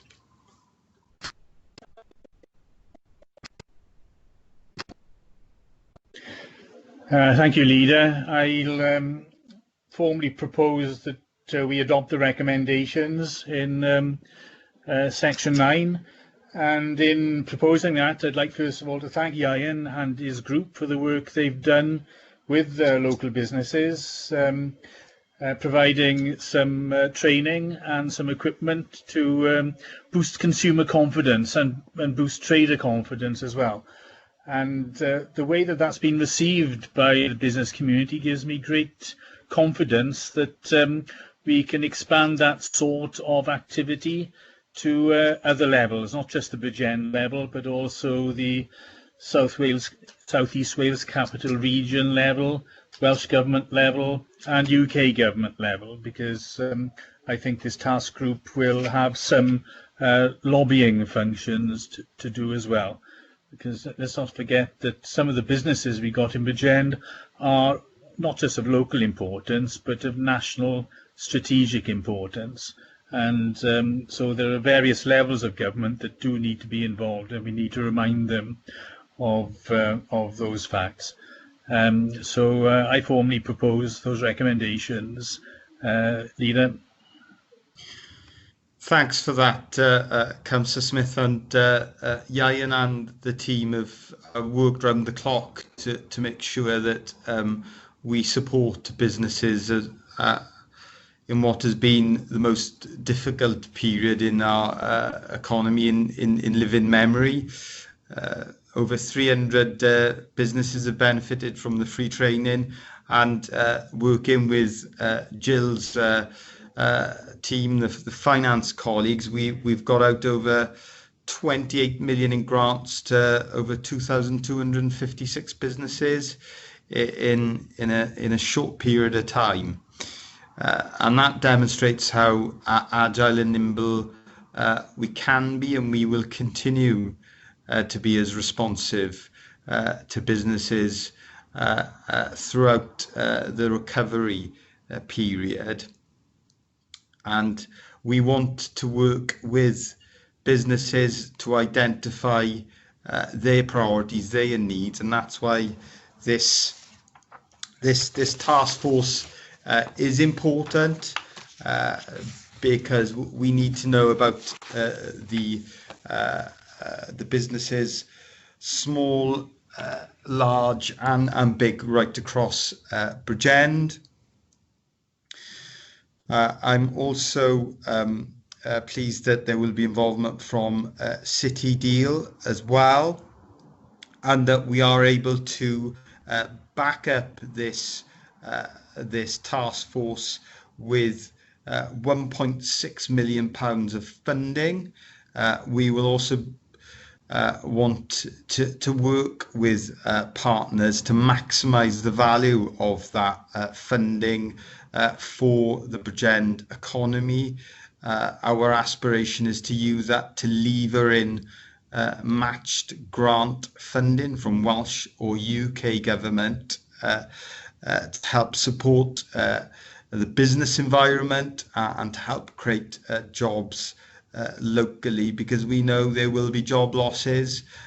We know that we'll need to sustain jobs and create new jobs to make sure that we don't see a return to the unemployment that we experienced in the 1980s. And if collectively, if national, UK, local government and business partners don't get this right, then that is the risk that we face is a return to unemployment not seen in a generation. So the recommendations have been moved by Councillor Smith. Can I have a seconder to those recommendations, please? I'm happy to second. Second. Yep. And all agreed with those recommendations. Okay. Yeah. Thank you, colleagues, and thank you, Yayan. So the next report that we have on the agenda is another report from the Chief Executive, and this time the report will be presented by the Head of Operations in the Communities Directorate, and it is our annual flood investigation report. So, Zach, please.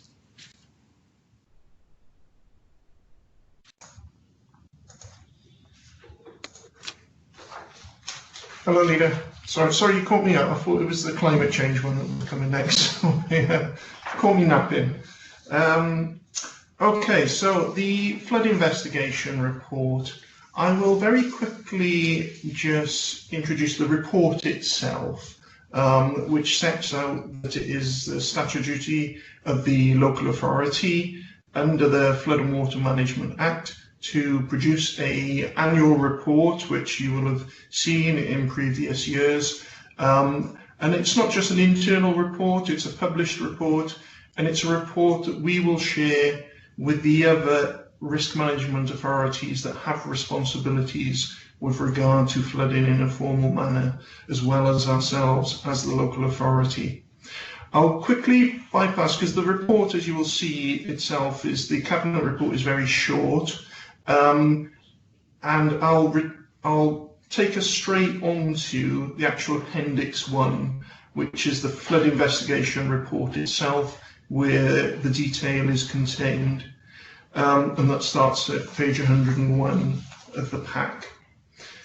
So who are the other risk management authorities is highlighted within the report. So Natural Resources Wales have a significant role to play in flooding. They have an oversight role for the main rivers and the sea. And then Dŵr Cymru Welsh Water also have an important role in their role with regard to the public sewers and the mains water supplies and drainage, where they have a responsibility. And then, of course, there's the responsibility that we have in terms of ordinary water courses, culverts, etc., surface water that we deal with, manage, inspect, and drainage systems that we keep clear. And finally, there's a very important responsibility for property owners. Private property owners have responsibility for the waters that flow through and across their land, for clearing water courses, keeping culverts clear, etc., where their responsibility sits within their properties. The report goes on to cover the major flooding incidents of the last, what we sort of term as the financial year, from April to March, and that's what we are reporting on, ending in March 20. What I would really highlight is, as members will be well aware, it was a significant year. I mean, it really does link to the climate change report that Yain will be presenting. We saw a great deal of flooding that we hadn't seen in previous years. Whilst we do have instances, it was certainly a very significant year. And BCBC was significantly affected, and not taking anything away from those homeowners that were disrupted and did have issues with flooding. BCBC as an authority did generally get off lightly compared to some neighbouring authorities such as RCT. And I'd like to take the opportunity to thank the Highways team and the works of Jason Jenkins, Sarah and his team in flooding, the works of Steve Cottrell and the teams that work under Steve. They worked tirelessly through some of these periods in the early part of the year, where they worked through the evenings, through the night, through the weekends, to deal with the flooding incidents, to keep our culverts and grids clear, to keep the waters flowing, and to absolutely minimise the effect within Bridgend. And the fact that Bridgend wasn't as badly affected as some areas, yes, there'll be an element of good fortune within that, but certainly there was a big element of hard work on behalf of those highways teams that I'd like to take the opportunity to thank now. The report goes on to highlight the major flooding spells and incidents that took place throughout the year. There was the September period where we were affected throughout the borough, but in particular the Maesteg area, the Heelvine and Heel Dyfed culverts in particular had some flooding issues and clearances that were required in those areas. And we've done some investigatory and subsequent follow-up works in those areas. We've done CCTV surveys of the Heelvine culvert, which is the one we're responsible for, the other one being the one Valleys to Coast responsible for. And we've also done some upstream investigations with consultants that are looking at options and potential future developments to mitigate the speed and flow downstream to these areas to look to make improvements for the futures. The boxes within the report highlight a summary of the actual actions together with the narrative and the status and actions that have been taken to date, and that's updated for members. You will notice that some of the updated actions, at the time of writing, when this report was prepared, it was May, and something say June, May. So if you take Arusfa and Maesteg as an example, there's a requirement there for cleansing and root cutting and CCTV investigation. That was due May 20. I can confirm those works were now done. Also in Arusfa and Maesteg, you can see there's a requirement to produce a report by July 20, which is coming up. And the report has been prepared, options have been identified, and it now just needs to be agreed between the flooding team and the corporate landlord sections to finalise the report. So the report outlines the actions that were taken and the ongoing things that we're looking at to reduce the likelihood of further flooding, although I will highlight, where we have hydraulic overload of systems. In some instances, there simply is too much water for our systems to be able to deal with, and in that case, it's mitigation, reaction, and sandbags provision is the best that we can do in some instances where the situation is extreme.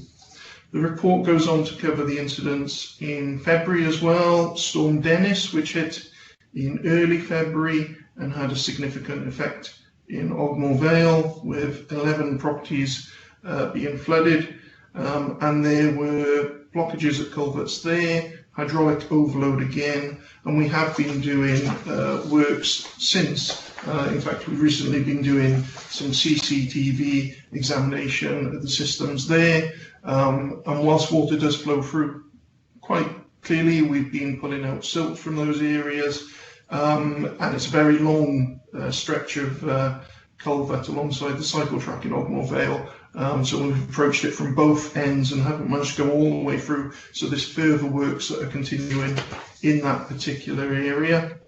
We then, shortly on the back of Storm Dennis, we had Storm George come along, which again affected many parts of the borough, but here, particularly this time, as well as in Ogmore Vale, we had the Langina instance where, again, we had quite a lot of land overflowing water with saturated land that was already saturated from the storm earlier from Storm Dennis, was now not being absorbed and was flowing overland and affected the Langina area. Again, some of this was unavoidable to a degree, but we've looked to see what could be changed in the future. We certainly, at the time, there was one blocked buried chamber in somebody's garden that we managed to unblock to help alleviate the situation at the time.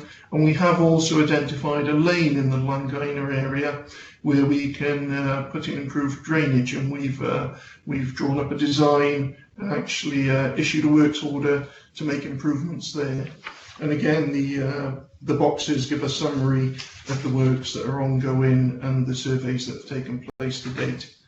I bring us then back to the actual Agenda Item 9 Cabinet report and the recommendations, which is that Cabinet endorse the actions that have been undertaken to date and are being undertaken on an ongoing basis by BCDC to meet its duties under the Flood and Water Management Act and approve the annual flood report. And I would finally just bring members' attention to a few other things that aren't contained within the report but are relevant. We have put in claims and been successful with claims to Welsh Government for funding for actions that we took as a result of the storm period earlier in the year, and we've claimed significant funding value, circa 90k, towards the work that was undertaken at the time. Welsh Government have been very open where we are identifying works and schemes to put forward. They are generally funding them, and actually the percentage that they're funding them by has improved.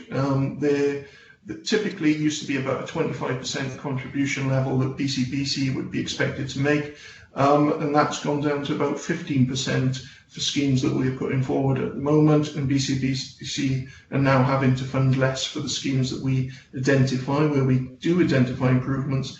And finally, a fairly hot off the press announcement related to funding, the Eastern Promenade flood avoidance scheme in Porthcawl, the large £6 million scheme that we've talked about in the past. The business case for that, which has been with Welsh Government for a little while, we actually heard back from them on Friday, and that has now been approved, and again at the 15% contribution level from BCBC, not the 25 that we expected. So a significant capital funding saving and good news that's coming on that front as well. And that brings me to the end of the report, Leader. Well, thanks for that, Zach, and that is indeed brilliant news about the Eastern Promenade. That's a vital part of the infrastructure for defending the town against flooding and unlocking future development in the Salt Lake area of Porthcawl. I'll bring Councillor Young in now, please. Thank you, Leader. And for the video, I'm Councillor Richard Young. I'm the Cabinet Member for Communities. Thanks, Zach, for that report. This is simply a report for noting, because it is a report basically about actions that we've already undertaken. We've heard from Zach, in actual fact, the results of two storms that came in virtually one after the other, both Storm Dennis, Storm George, and I would like to join with Zach and offer the Cabinet's thanks to Bridgend County Borough employees that had to deal with those ongoing situations, often spending time in attendance for 24 hours a day. And I think we need to send a message to those employees, thanking them for their professionalism, their diligence and their commitment. So with your permission, I'd like to send that message, Leader. We've also heard a comparison between Bridgend County Borough Council and RCT, and my heart goes out to those people, especially living in the area, etc., who now find themselves in a situation of being flooded twice in a matter of months. In fact, I heard one report where one lady had workmen that had been repairing her home, for instance, that left the premises around about 1 o'clock in the afternoon. By 6 o'clock that afternoon, the water was lapping over her doorstep yet again. So we haven't had any incidents of that magnitude in Bridgend, but I think it is down to a certain extent to the mitigating actions that we put in the past, because we do react to all the incidents, and I think those, for the most part, those alarm systems did work quite well, and it allowed us to react very, very quickly to situations that were developing. So thank you to everyone for that, and I move the report, Leader. Okay, thank you for that, Councillor Young, and certainly echo your comments and the Head of Services comments about the exemplary efforts of our staff who do work in very difficult conditions, and sometimes in the middle of the night in quite extreme and dangerous conditions. Sometimes they are risking themselves when they're undertaking work to keep people and their homes safe from flooding. Councillor Patel, you wanted to come in, then I'll bring Councillor Smith in, please. Yeah, I'd also like to thank the staff, especially during the period when Llangayna was flooded and Ogmore Vale was having issues. And I think there was stuff happening in the Llynfi Valley, and I think they were being called on from all different directions, and they dealt with it really, really well. And so, yeah, I would really like to thank them, and also to thank you, Zach, because I called you and you kept me calm. So I would also like to thank you for that. I do have some questions on the report itself. Obviously, I represent one of the wards that got quite some severe flooding. And in the report, there's a couple of questions. So the first I've got is, it says location around page 105, Commercial Street, but the culverts, there were 2 culverts that residents were concerned with. You mentioned the culvert on the cycle track behind the Oxford flats, but there was also a culvert near the fire station. It is marked out on the map, and I was just wondering what the detail behind that is, because it doesn't seem the 3 boxes where you've put Commercial Street seem to relate to one particular culvert, or maybe I'm not reading that right. So just wanted a bit more information about that. And then also it says that the initial survey delayed due to access issues, river levels, now proposed for mid-May. We're obviously at the end of June, and so I didn't know if you have any early results from that. Yeah, so with regard to the diagram, the 2 triangles represent the culverts that were causing issues due to either overloading or blockaging, and as a result, water made its way to Commercial Street. So that's why those 2 triangles are the ones shown on the map. With regard to the works that are undertaken, we haven't completed the survey works that we're doing there to see if we need to identify further remediation, activities that potentially will go on. What we have done effectively, there's very long length of culvert that runs largely alongside the cycle track. We've sent cameras in from both ends, and water does flow through it, it's not completely blocked or anything. And we have cleared silt out from both ends of that culvert, but it's a very long culvert, and the camera has gotten so far and then got stuck. So we know we have further work to do. So it's a case of it's a work in progress, and we will be returning. We will be undertaking further surveying work, further clearance, finding out if there is anything that either needs repair or if there's anything further to clear out of it, or if indeed, even if we need to access it at a midpoint along the pipe and break ground. So there's an ongoing piece of work to ensure that the system functions as well as it possibly can to reduce the likelihood of issues going forward. Okay, and if I may, Leader, are we going to have a second report on the specific culverts? Because I know this is an annual report, and in terms of the formal reporting that we publish, this is our annual report, and it's done, and it's an update. Obviously, on a fluid basis, there will be ongoing works all the time in lots of these areas. We'll be identifying works. We're doing some in my stag right now that we've identified a little sinkhole that we're fixing. There will be an ongoing piece of work in the area that flows out of this report, and we will happily update you and provide you with a mini report for your constituents or anything of that nature that will be, helpful of use to yourself. In terms of the larger formal reporting, this is it for the year, and then we'll pick up on anything like that further next year when we get to next year's larger report. Okay, fine, thanks, Zach. Okay, thank you, Councillor Town. Thank you, Zach. Councillor Smith, please. Thank you, Leader. Just to add quickly, thanks to Zach and everyone involved for that excellent piece of news about the Eastern Prom. This gives us something that we can really crack on with now to kickstart the regeneration.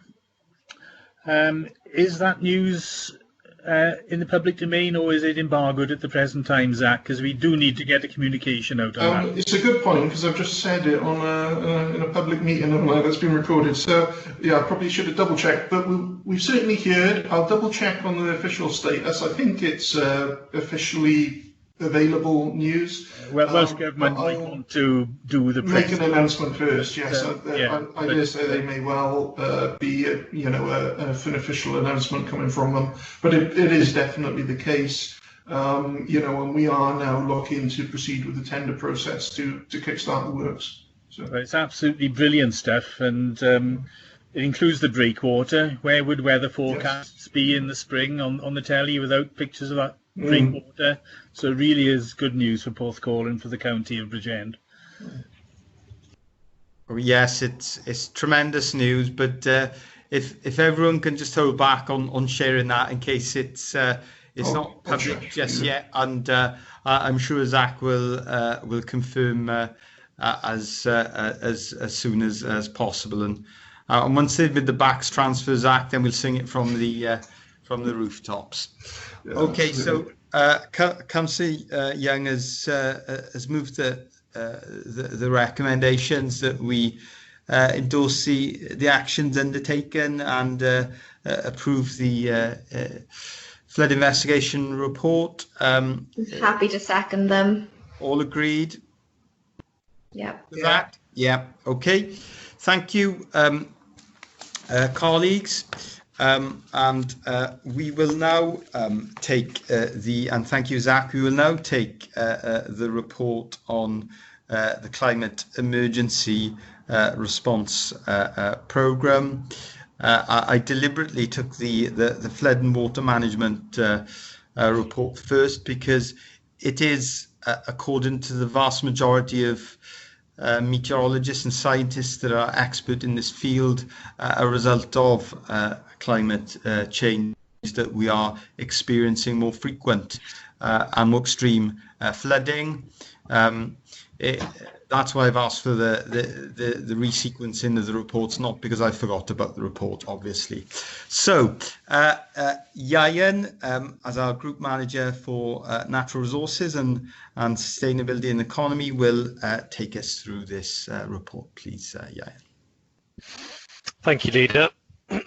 So the purpose of this report is to present for approval the creation of what we're calling a Bridgend County Climate Emergency Response Programme. This is as a result of the declaration of climate emergency by Welsh Government in April 2019, and the report links with all three of our corporate wellbeing objectives. The background to this report really focuses on three main points. The first one being that in October 2018, United Nations Intergovernmental Panel on Climate Change produced a report on the state of global warming. That report highlighted the importance of limiting the negative impacts of global warming and a requirement for what it referred to as unprecedented action. In November, so the second point then, in November 2018, councils of Bristol and Manchester were among the first to pass motions declaring what they referred to as climate emergency, and in doing so set ambitious targets aiming to be carbon neutral by 2030 and 2038 respectively. Many councils throughout the UK have now taken a similar approach.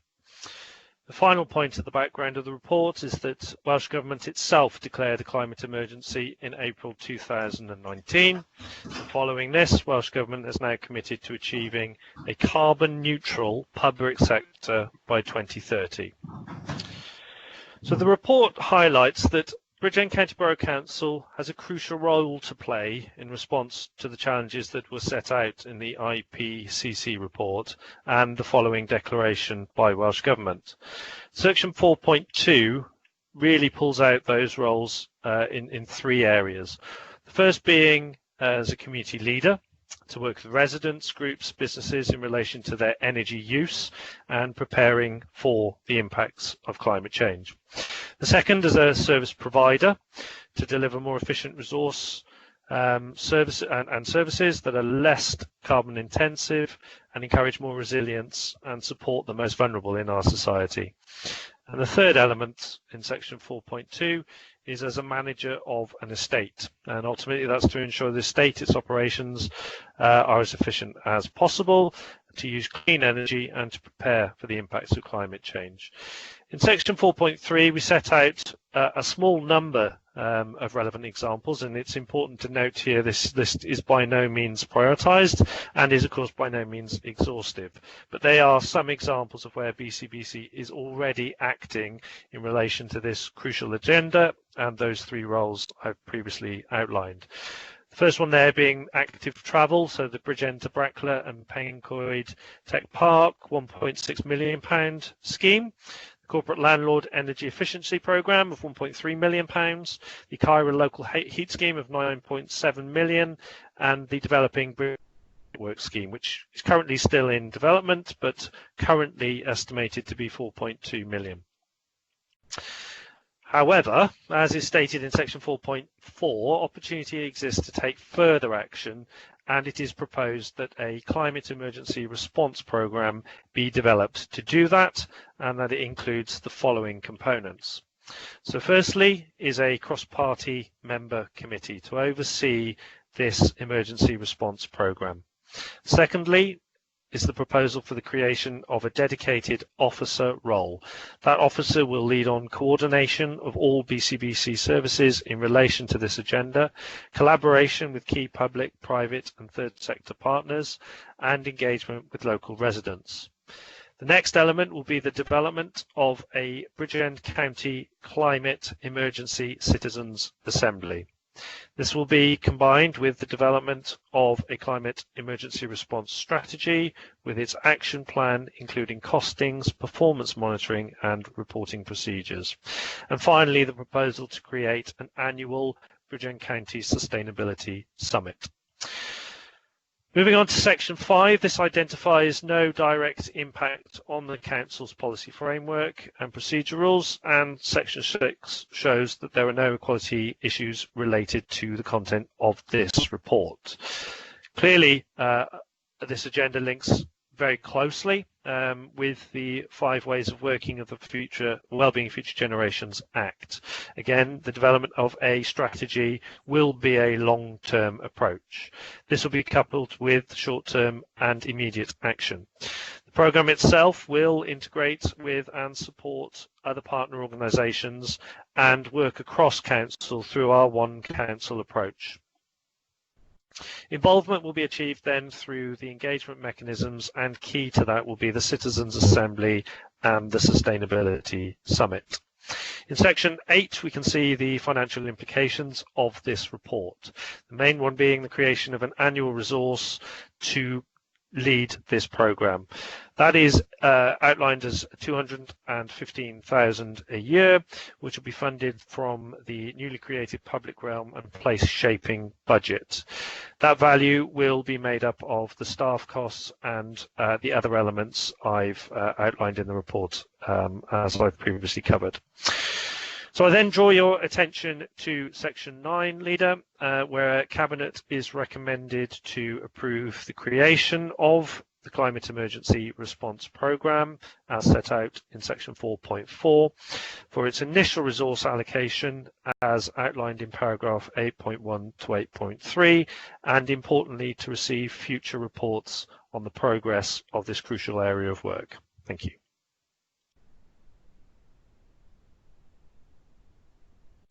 Thanks for that, Ieuan. I'll ask Councillor Young, please, to speak to the report. Thank you, Leader. As we've heard, Welsh Government declared the climate emergency in 2019, and indeed Bridgend County Borough would have passed its own motion and declared a climate emergency if it had not been for the lockdown, unfortunately. So we never got to actually move that, but I'm hopeful at the next available council meeting we will in actual fact move that motion forward. You will see, as the officer has outlined, that there are a number of elements to this strategy, as it were. Two of them are to employ a designated officer to take this forward, and to create a climate emergency committee. But indeed, I think what the report is setting out is far more than that, to be perfectly honest with you. I think it's about that organisation supporting and coordinating a designated strategy, a strategy that will work with partners in research, in development, for future developments within the industry, manufacturing, for instance, education, working with various education establishments in order to create a sustainable workforce within new technologies. Obviously, the important bit of accessing funding, but also very importantly, working with the public.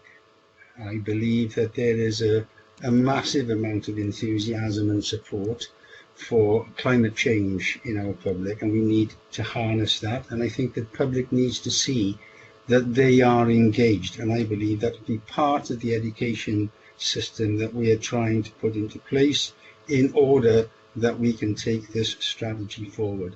In addition, there'll also be town and community councils that need to be considered. They need to have a part to play in this strategy, and this is what is being proposed. So it's far more than just creating a committee for the sake of committee or just employing another officer. There is a fundamental purpose to this report. So I welcome the report, Leader. We are regarded as sector leaders within this particular sector. It is a coherent strategy, and it should be recognised that if we implement this strategy, then it is now starting to look and be a whole authority approach based on the fact that it is an all-party committee. So I think also to take into consideration that it will be a key component in our emerging climate emergency strategy, and I believe that this will give us the opportunity to really correctly resource that strategy and its leadership. And as such, Leader, I think this will be yet another building block in our aspirations for the future. So I move the report, Leader. Thanks for that, Councillor Young. Like you, I welcome the report. It's clear that there will be a major fiscal stimulus across the UK to try and ensure there's a recovery from the economic crisis that has been caused by the pandemic. And there's a commitment from many to make that a green recovery, and there's a commitment to ensure that there's investment in sustainable green industries and sustainable green jobs. And we want Bridgend to be well placed to take advantage of those initiatives, to be at the forefront of the new sustainable industries of the future, and this response is about us being there so that we can secure that for our communities. Does anyone else want to come in at this point, please? Councillor Patel, please.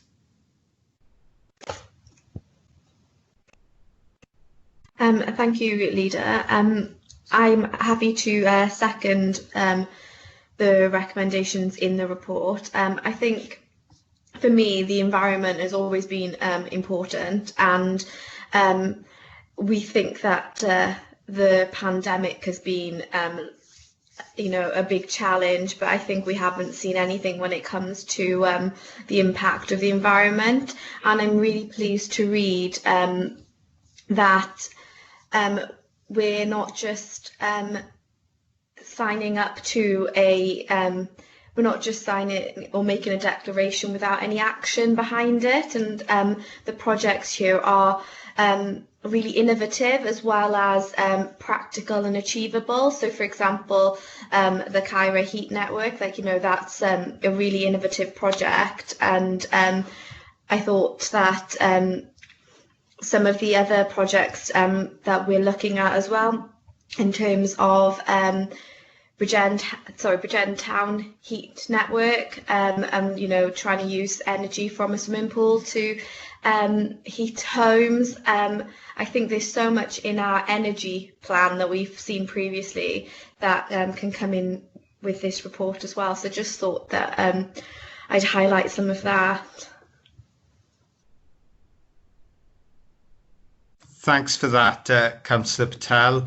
I'm very surprised that Councillor Young did not highlight the and talk at length about the Caira Mine Water project, because it is a first for the UK, second only in the world, and is just one of many examples of where we've already taken action, but we need to build on that, don't we? Councillor Young, did you want to come back in?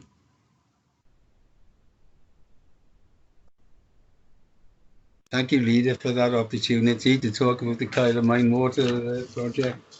I think the elements that are being highlighted here in the report are very, very important. That's just one aspect of it, where we are looking to attack fuel poverty.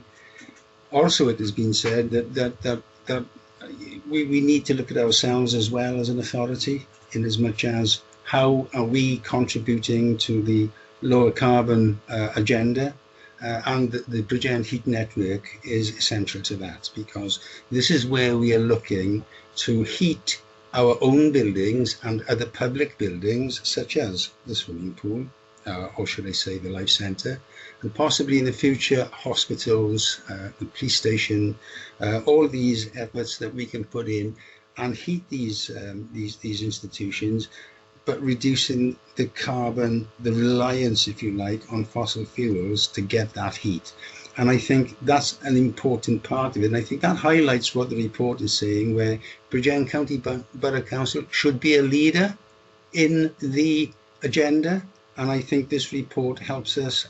Indeed, it lays the framework for us to be able to do that. Thanks, Councillor Young. And the importance of our communities and our residents, our citizens, cannot be emphasised in this programme. We've seen what a difference they make, for example, in terms of recycling. So there was a recent report where Bridgend was described as having the second highest recycling rates for plastics in the UK, and that's only because of the support that we've had from residents. So that's another strand to this programme that we will want to build on through engagement with our citizens.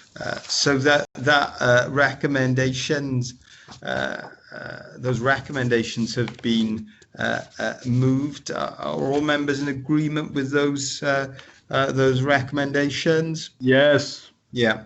Okay. Thank you, colleagues, and thank you to Yayan. I can't say Yayan and his team, because we haven't got a team at the moment, and that's what we're trying to address, is make sure we've got the capacity there. But I know we'll build on the excellent work that's already been undertaken in this area. So thank you Ian.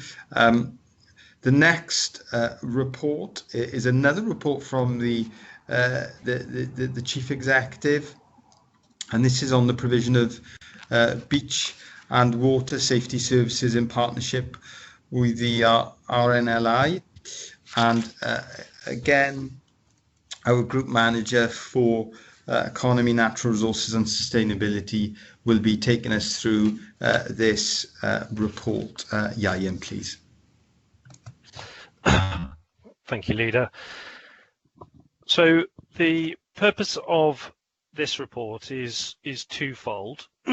The first is to report on the provision of the beach and water safety services by the Royal National Lifeboat Institution, the RNLI, for this year, 2020, following the impacts of the coronavirus outbreak. The second is to request approval to enter into a new long-term partnership arrangement with the RNLI for that service, and in doing so, seek a waiver under paragraph 3.2.3 of the Council's contract procedure rules. The report links with the corporate objectives of supporting a sustainable economy and smarter use of resources. So as we've heard from several of the reports today, the outbreak of coronavirus has had a fundamental impact on all our services and all that we do. It also has an impact on our partners and all that they do with us. The RNLI are no exception to that, and have been unable to provide the planned early summer lifeguard provision on Porthcawl's beaches. The impact, for example, has affected their recruitment, the induction process, and the important training, of course, that all lifeguards go through before they're then deployed. It's also had a fundamental impact on the RNLI's ability to deliver its infrastructure and the support it provides to its lifeguards in the background. So the impact, as it has become known, has led to officers from the council working with the RNLI through what is outlined in section 3.4 as a 4-step process. Importantly, that planning process has been influenced by government restrictions and the notice periods that exist in terms of their amendments. Crucially, the availability and ability of lifeguards to be deployed and, in some cases, to receive training at incredibly short notice. The overall logistics required to run an effective and, importantly, a safe service for the RNLI, of course, across UK beaches. The beach risk profile of each beach that they work with us on. Historical rescue data obviously forming a crucial part of that review process. And of course, the infrastructure that exists with the beaches. So following this review process, as is detailed in section 4.1, officers from the council in partnership with RNLI reached an agreement in relation to the provision of beach and water services for the summer season 2020. That provision has been launched and involves the following, which is obviously, as I mentioned in the report, subject to daily monitoring and may change. So with Wrest Bay, the lifeguard provision went live on the 20th of June and currently has a forecast finish date of the 6th of September. The service at Coney, Sandy and Treco Bays will go live currently on the 4th of July with a forecast finish date of the 6th of September. Crucially, the service on Treco Bay there being a partnership approach with Parkdean Resorts. This revised provision, which, as I mentioned, has been communicated via media releases, social media, and so on and so forth, will be monitored closely in line with Welsh Government guidelines as they evolve and with regards to the restrictions on movements as they change. And ultimately, any changes to the service will be communicated to all stakeholders and members of the public. It's important to note that the level of service we've been able to negotiate with the RNLI this summer is due in no small part to the partnership that we have developed over the last few years, working very positively and very closely with the RNLI. It is on that basis the report proposes entering into a new 3-year partnership agreement to operate that service on Porthcawl's beaches commencing in 2021. To support this, it's proposed core funding be allocated by BCBC at a value of £38,000 per year for a 3-year period. And in addition to this, as has been the case with the current agreement with the RNLI, officers will seek to identify further funding from key stakeholders to enhance that budget and ultimately enhance the level of resource and level of service that we have available for our beach users. In section 4.8, we outline the requirements for that agreement, and it is important to note that these don't change from the current agreement that we have with the RNLI. Section 5 highlights, as I mentioned at the beginning, that this report is requesting a waiver under the Council's contract procedure rules in respect of the procurement of these services. Section 6 identifies that initial equality impact screening has highlighted that no issues arise as a result of this report. In Section 7, the 5 ways of working from the Wellbeing of Future Generation Act are touched upon, and ultimately putting in place this new 3-year agreement does allow a degree of long-term planning, and it builds on the strong collaboration that already exists between BCBC and the RNLI. This service integrates closely with other council services, and that agreement we are proposing will be developed based on the involvement of local landowners and other service providers in the area. Section 8 goes on to provide more detail of the financial elements of this report and highlights that by seeking to enter into this partnership with the RNLI, we are proposing a commitment up to the financial year 2023 to 2024, and that 38,000 is a base budget. So I then draw attention to section 9 of the report, in which Cabinet are asked to note the RNLI service provision for 2020 and authorise the final negotiations with RNLI, entering into a 3-year partnership agreement, associated service level agreement, and seeking a waiver under 3.2.3 of the Council's contract procedure rules. Thank you. Okay, thank you, Ian, and thank you for your work on this on this vital service. Councillor Smith, please.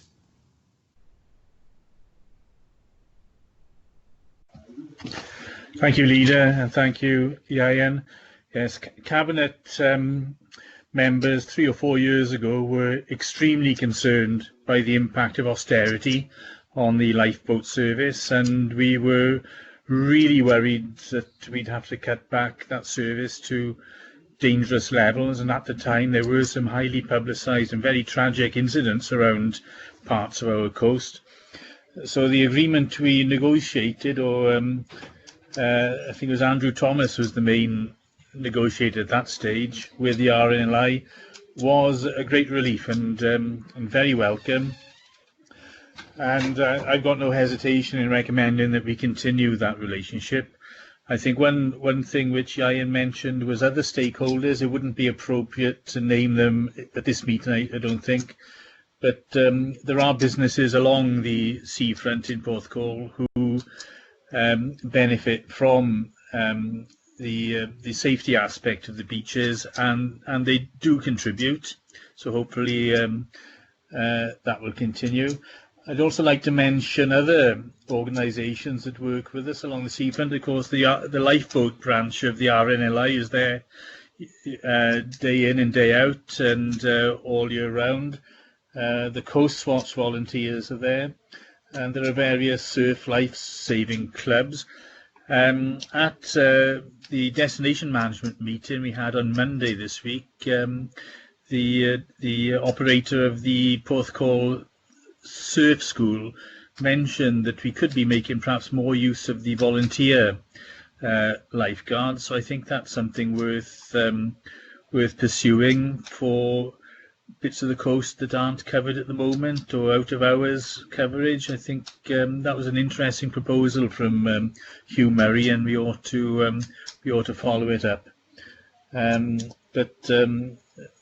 Just to cut a long story short, yeah, I propose the recommendations, Leader. Okay, thanks for that, Councillor Smith. I certainly welcome this report, and I'm more than happy to see us commit to funding the RNLI over a 3-year period. They're going through an incredibly difficult time at the moment, because they are very reliant upon charitable donations and fundraising activities, and they stopped virtually overnight. And we want to work with them to secure this very important service for our local communities. I'm pleased that we've continued to work with Porthcawl Town Council and also with Park Dean as well, the operators at Treco Bay, and like Councillor Smith, I'd like to pay tribute to the volunteers and our volunteers. It's incredible, really, that man the lifeboats and women the lifeboats. That undertake Coast Watch and the volunteer lifeguards as well. It's incredible what they do, and we're very grateful. So Councillor Smith has moved the recommendations. All agreed with the 2 recommendations, Cabinet members? Agreed. Okay. Thank you, and thank you, Ieuan, for that report. So the next report to Cabinet is a report of the Corporate Director for Communities, and this is on the Absorbent Hygiene Product Welsh Government grant, and our Head of Operations in the Communities Directorate, Zach, will be taking us through this report. Zach, please. Right then, Leader, this is the final report. You'll be either pleased or disappointed, I'm not sure, to hear from the Communities Directorate. This particular report is on the absorbent hygiene products and a Welsh Government grant that we have successfully bid for last year. And much like the last report, asked for a suspension of the relevant council contract procedure rules in regard to the expenditure of the money that we have successfully been awarded by Welsh Government. The background is given in the report. Members will be aware that in 2017 we introduced the Absorbent Hygiene Products Collection Service. It's been very successful. We have circa around 7,000 registered users. New users join the scheme on a regular basis, as you can imagine, with new babies using nappies, and then those that are trained, etc., leaving the scheme and are taken back off. But we seem to stay around the 7,000 user mark for the service. And it generates nearly 1,200 tonnes of material that would otherwise go to landfill or certainly waste to energy that is recycled through the process as a result. So a very successful scheme that was implemented in 2017. Welsh Government, however, have been working with local authorities, and it's outlined in section 3 of the report, to secure a sustainable AHP service to as many persons throughout Wales as possible, both via local authority capital funding for equipment and by looking at future treatment solutions for the recycling of the product. Now, currently only 9 of the Welsh local authorities provide a separate AHP collection scheme. Welsh Government want to see that increased. They want to ideally see it right across the country. And so certainly they've been putting in measures to encourage those local authorities that haven't already got an AHP service provision to move forward and to implement one of those schemes by giving the financial incentive to do so. And I think in recognition of the fact that those authorities such as ourselves had already made the decision to go forward, so we weren't unfairly disadvantaged to those authorities that would come later, they've also made the funding available to us. We made a bid last year, and back in November of last year, we were awarded £238,000 for provision of vehicles, equipment, containers such as skips for on-site, and for the bags, the purple bags that you see at the doorstep, and also for some related and some not so quite related drainage works on our site. The Welsh Government were happy for us to include in our bid that Kia have undertaken. Now, the potential normal way forward when we're awarded grant funding is for us to go out and through our procurement processes, spend the money through the normal contract procedure process. However, we have Kia as a contractor that provides the service, and Kia have looked at costing vehicles and equipment. And what's quite clear from some soft market testing is effectively with their national supply contracts, they can actually obtain better value for money than we can ourselves as a local authority, and that we would be better off effectively letting Kia buy the vehicles and equipment on our behalf, and for us to supply them with the funding. Kia would operate and maintain safely the vehicles and equipment through the duration of the contract, but at the end of the contract term with Kia, the equipment and vehicles would remain ours and would come back to us at the end of that contract term. I would highlight with the drainage, Kia again operate our sites on our behalf. We own the CRC sites that we operate, with the exception of Tyvigstone, and we own the Tondy transfer station that Kia operate out of. Now, under Kia's lease, they have a full repair and maintain lease arrangement, which means if the depot needs a bit of maintenance work, Kia are responsible for undertaking that. However, during 2019, NRW inspected those sites, and in terms of waste management licensing requirements, identified additional drainage improvement works that needed to take place at those sites.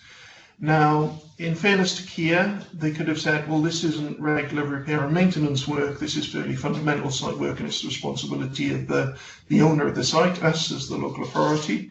But they didn't. As the operator of the sites, they just got on with it and they made the necessary repairs and amends to the drainage works that NRW had highlighted at their cost. But they have come to us and asked for a contribution towards that. And we believe it's only fair that we do contribute. And as part of our bid to Welsh Government, we included that contribution and was successfully awarded that funding. And that's covered in section 4.9 of £29,000. So that brings me to the recommendations. Well, actually, before the recommendations, financial implications. Effectively, what do we get when we purchase all of this equipment and let Kia use it? Well, what we get is a reduction in our annual contract price from Kia, because they haven't then got to spend as much money on capital equipment. So that benefits us to the tune of £33,500 every year in terms of our revenue budget. But also at the end of the contract, we maintain and we retain that equipment that we will have funded through the grant scheme, and that comes back to us, that can continue to be used in the next phase. So that brings us to the recommendations, which is to approve the allocation of the 238,000 to be funded to Kia to purchase the equipment on our behalf. To delegate authority to myself to liaise with Kia to purchase 2 skips specifically for the storage for AHP, to approve the partial payment for the drainage and improvement works, and to suspend and set aside those contract procedure rules so that Kia can get on and give us best value rather than us go for our own procurement processes where they have national supply agreements in place already as a national company that purchases vehicles. That brings us to the end of the report, Leader. Thanks for that update, Zach. So I'll bring the Deputy Leader in now, please. Start my video. Yeah, thank you, Leader, for that. And yeah, just a little bit of technical issues then, hitting the right buttons. Right. Yes, this is a very good news report, of course, because it's fully funded by Welsh Government grant, and I'm delighted, really, that Welsh Government have showed their commitment to support a regional solution to managing waste issues. Really, it's a very good sort of step forward for us and for them. It's generally positive all round. There's a number of recommendations there. The idea that we can procure this independently has obviously been tried, and you know, Kia can get this at best value for money. We actually get a £33 a year. That's a recurrent saving now, then, is it, Zach? For that will recur until the end of the contract term, at which point the vehicles become ours. Yes. So the end of the contract term with Kia, right? Yes. Right. Okay. Thanks for clearing that up. Yeah. So with that, happy to move the report. So thank you for that, Deputy Leader. I can't see any questions coming in. Zach, I know that previously the absorbent hygiene products were being recycled here in Wales, weren't they? Which was good news. Yes, they continue to be recycled in Wales. So they're recycled in West Wales by Napicycle at the moment. The second phase of what Welsh Government are looking to do. So the first phase is what we're talking about here today, which is, you know, paying for equipment and helping offset the costs of the AHP service for local authorities to encourage us all to either put AHP recycling in place or continue to do it. You know, don't withdraw it as a result of MTFS savings, etc. But the second phase of what Welsh Government are looking to do is to secure a long-term solution both in North and South Wales, looking at sort of 2 locations on a long-term basis. Now, who that might be, we don't know. It could be Napicycle again, who knows? But they are looking for a sustainable, well-run, long-term solution, and they will lead on that as part of the second phase of this. And hopefully there'll be further savings down the line in terms of the disposal costs that could come back our way. That remains to be seen. But certainly this initial phase will reduce our cost of the AHP service, which I'm sure is welcomed by everyone. That is very good news, because not only is it better for the environment, it's better for Welsh jobs as well, that we're recycling here in Wales.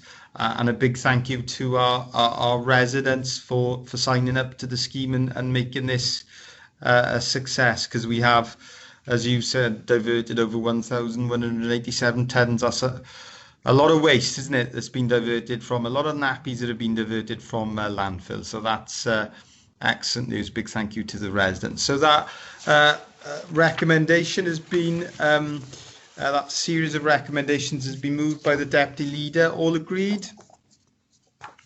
Okay. Thank you, colleagues. We can at last give the Communities Directorate a break now, and we are going to move on to a report from the Corporate Director for Social Services and Wellbeing on our regional adoption arrangements. Sue, please. Thank you very much, Leader. And for the record, this is Susan Cooper, Corporate Director of Social Services and Wellbeing. So the purpose of this report is to inform Cabinet of the outcome of an independent evaluation of the regional adoption arrangements and to seek approval of the arrangements going forward. Cabinet will be well aware of the background to the Health Board boundary change and the impact upon Bridgend. 2019 to 2020 was a transitional year during which the service changes and new regional arrangements became embedded into our everyday working. And as part of that process, all our regional services have now transferred, and we're part of the Cwm Taf Morgannwg region. However, the Regional Adoption Service is covered by a different legislation, and that's by the Adoption and Children Act 2002. So if members go to paragraph 3.4 of my report, I've set out that Schedule 1 of the directions, which came into force in March 2015, determined which local authorities must collaborate with each other for the purposes of the adoption. Therefore, Bridgend remains an equal partner with with Swansea and Neath Port Talbot in the Western Bay Adoption Service. Merthyr and RCT are joined with Cardiff and the Vale of Glamorgan, and they form the Vale, Valleys and Cardiff Regional Adoption Collaborative. Paragraph 3.5 sets out the focus of an evaluation that Bridgend commissioned in July 2019 in order to consider the existing arrangements and also look at the options for the future. Paragraph 4 sets out what was involved in the evaluation, and there is more detail contained in Appendix 8 of the report. The evaluation concluded that in order to maintain the focus on service improvement, the existing arrangements should continue. All colleagues involved in the review felt that there would be far more losses than gains if Bridgend were to move regions. So therefore, Bridgend will remain in the Western Bay region with Swansea and Neath Port Talbot. However, I think it's important that I draw your attention to paragraph 4.4. because that sets out that remaining in Western Bay does pose some challenges, because all of our strategic planning and partnership for children's services now is done with Cwm Taf Morgannwg region and with our neighbouring authorities, RCT and Merthyr. So that means that it will only be the adoption service that we're looking west for. So that part of the service will be an outlier for us. Now, that hasn't caused us any significant challenges. There's been a number of things we've had to work through, but they haven't caused significant challenges. However, it's likely that in the longer term there may be, and it might be more difficult to sustain that difference in the longer term.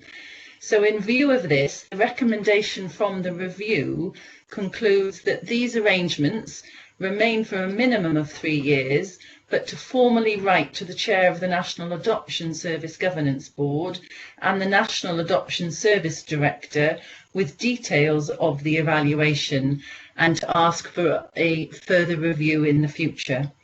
So there are no financial implications contained in the report. With that, I take Cabinet to the 4 recommendations at paragraph 9. Thank you. Thanks for that report. Sue, Councillor White, please. Thank you, Leader. For the record, Councillor Phil White, Cabinet Member, Social Services and Early Help. Thanks, Sue, for that comprehensive cover. If I can move the recommendations at 9.1, and just go on to say, Leader, I think it's a very sensible scenario going forward for the adoption service and for us in Bridgend. With all the hard work that's gone in over the years in promoting the service and attempting to get more families, individuals, partners, and probably more lately our LGBT community to participate and sign up to the adoption service. Over the years, as you will be aware, that we've had more adoptees than we've had those wanting to adopt.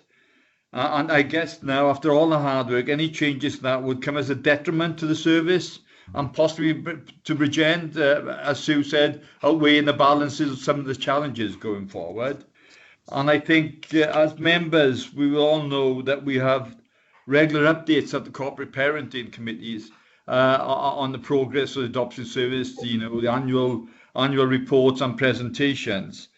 And a lot of us will find it heartbreaking on occasions when we see sibling groups having to be broken up because we can't get them adopted as a family unit, and I think all that hard work that's been done today to sort of move forward with a uniform alignment in the Cwm Taf region would come at that detriment, leader. So I think it's the right balance of probabilities at this moment that we stay where we are.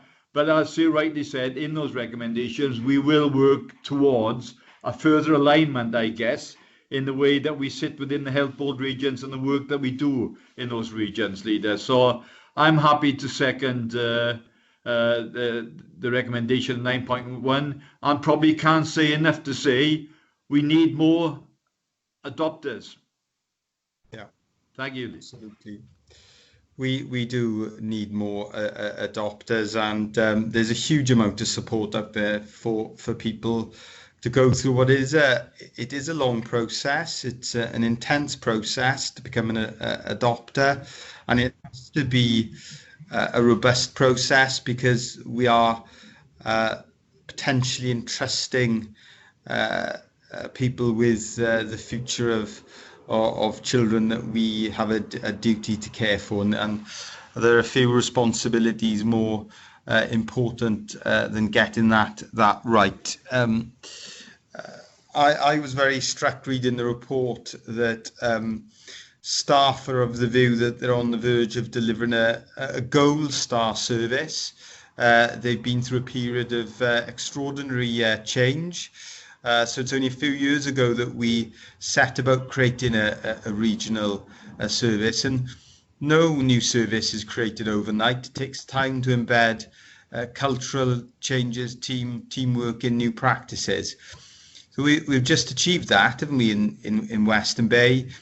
And I completely understand the concerns that if we were to change direction now, the focus would be on another reorganisation, whereas we want the focus to be on providing that gold star service to the very vulnerable children that we are here to serve, and to support in the forever families that we know are out there, and we need them to come forward to support those children. So I'd certainly echo your plea, and I know it's one that would be supported by all members, that we need people to come forward. Even now, we're still placing children in care, aren't we, Sue? There are still children that need a future, COVID or not.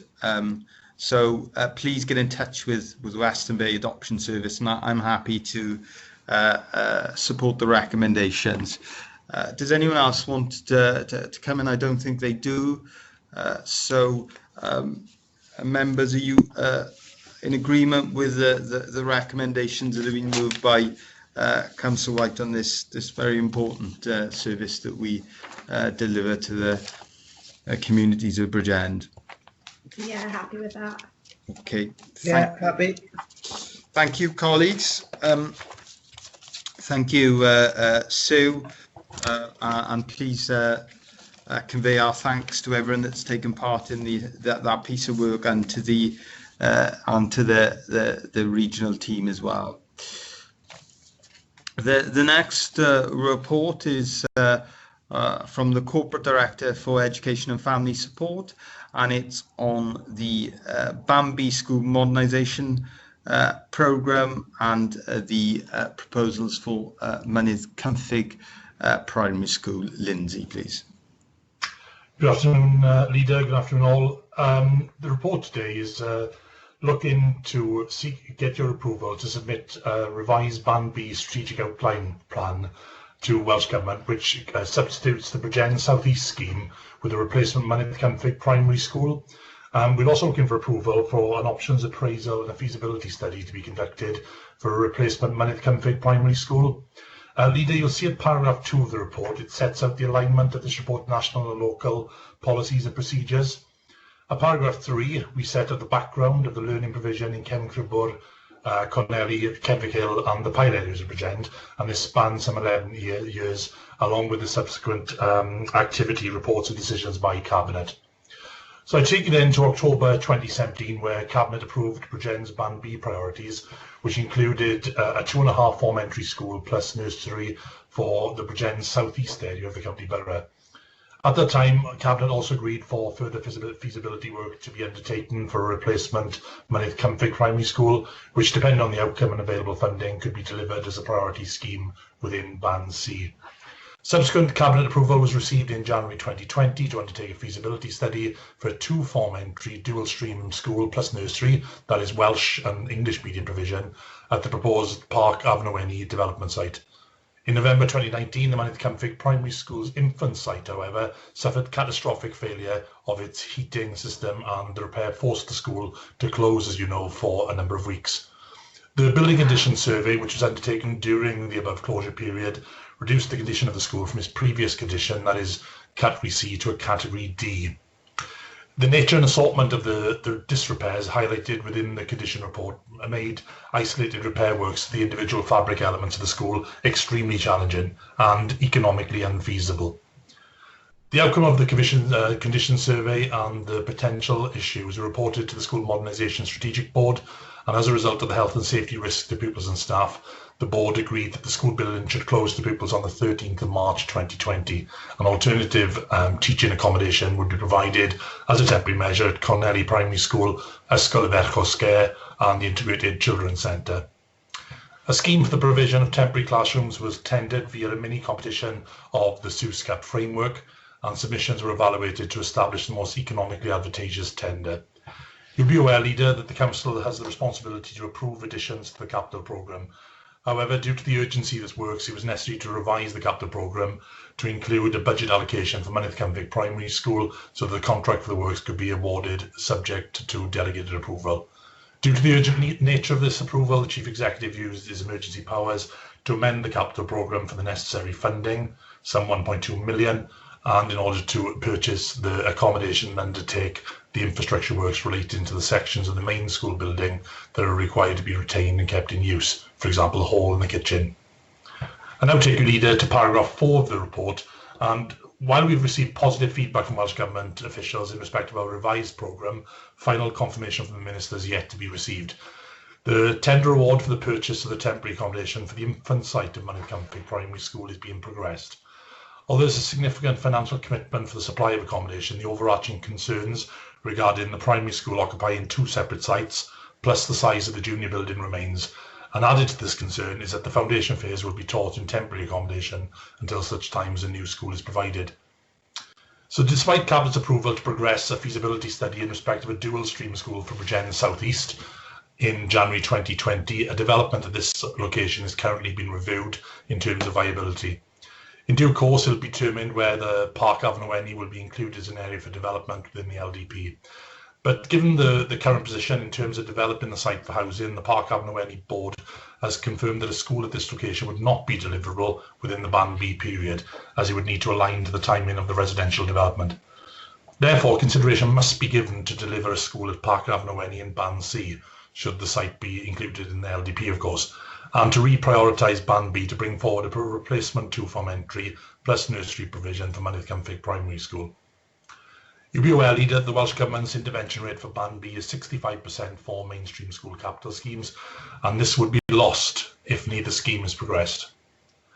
The development of the replacement Mynydd Comfig Primary School would be subject to Welsh Government business case process, options appraisal and feasibility study.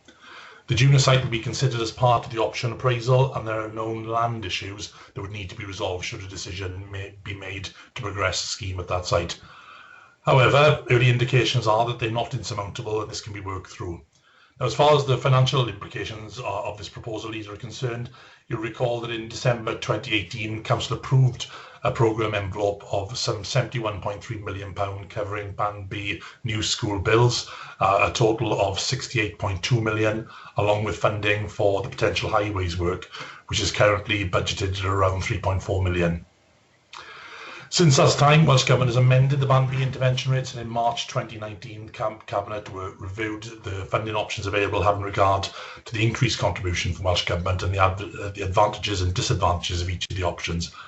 It's currently anticipated the replacement two-form entry plus nursery money at the Cynfig Primary School would require roughly the same funding envelope as the planned two-form entry plus nursery school at Bridgend South East. Options appraisal work and a detailed feasibility study will determine whether the £10.2 million of capital funding allocation is sufficient. However, site choice and potential abnormals may obviously impact on the funding requirement. Any financial implications for the scheme will need to be reported at a future Cabinet and Council report. Therefore, Leader, I take you to the recommendations of paragraph 9. Thank you for that, Lindsay. Councillor Smith, please.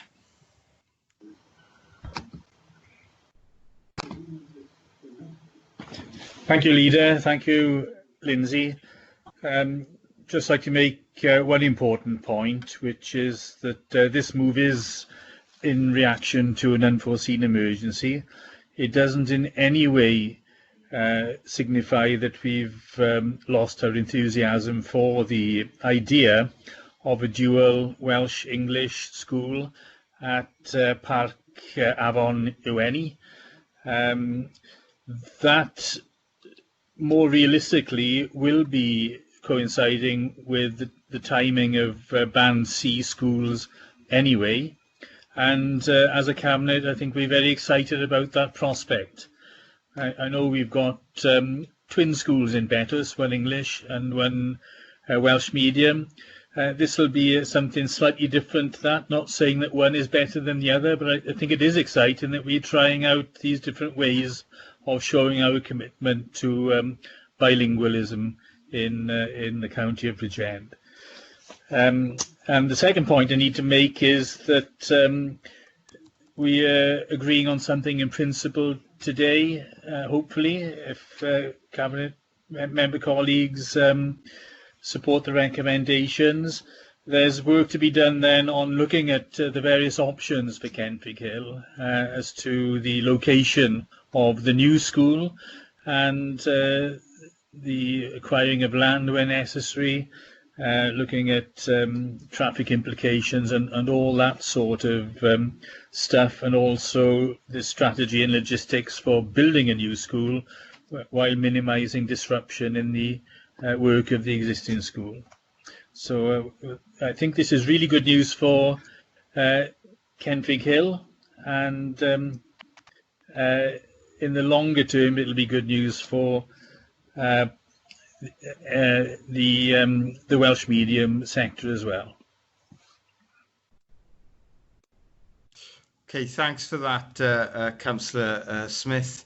And of course, we are urgently considering different ways of ensuring that our commitment to Welsh medium provision is fulfilled in the short to medium term. And there are other proposals within Band B, which of course we are still progressing, that will lead to an expansion of Welsh medium provision in any event, but we are exploring options in addition to that. And it's important to emphasise that we don't have a choice in this matter effectively.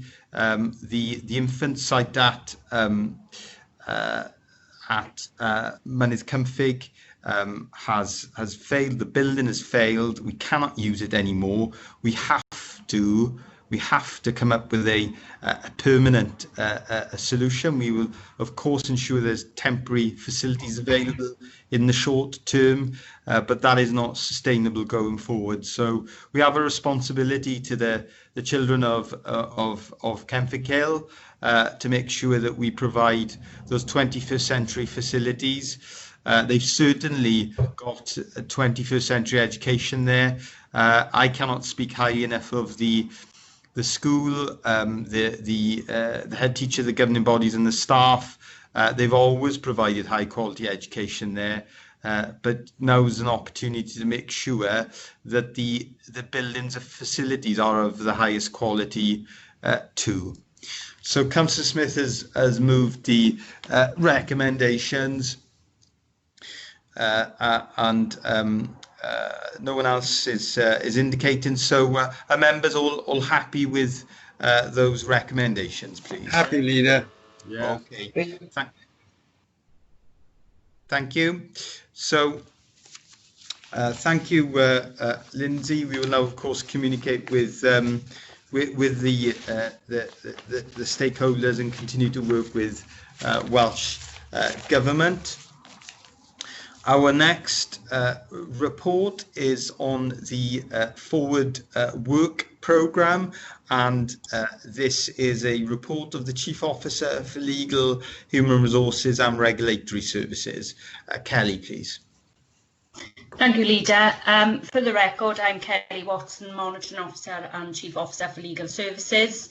The purpose of this report today is to seek Cabinet approval for items to be included on your Forward Work Programme for the period the 1st of July to the 31st of October 2020.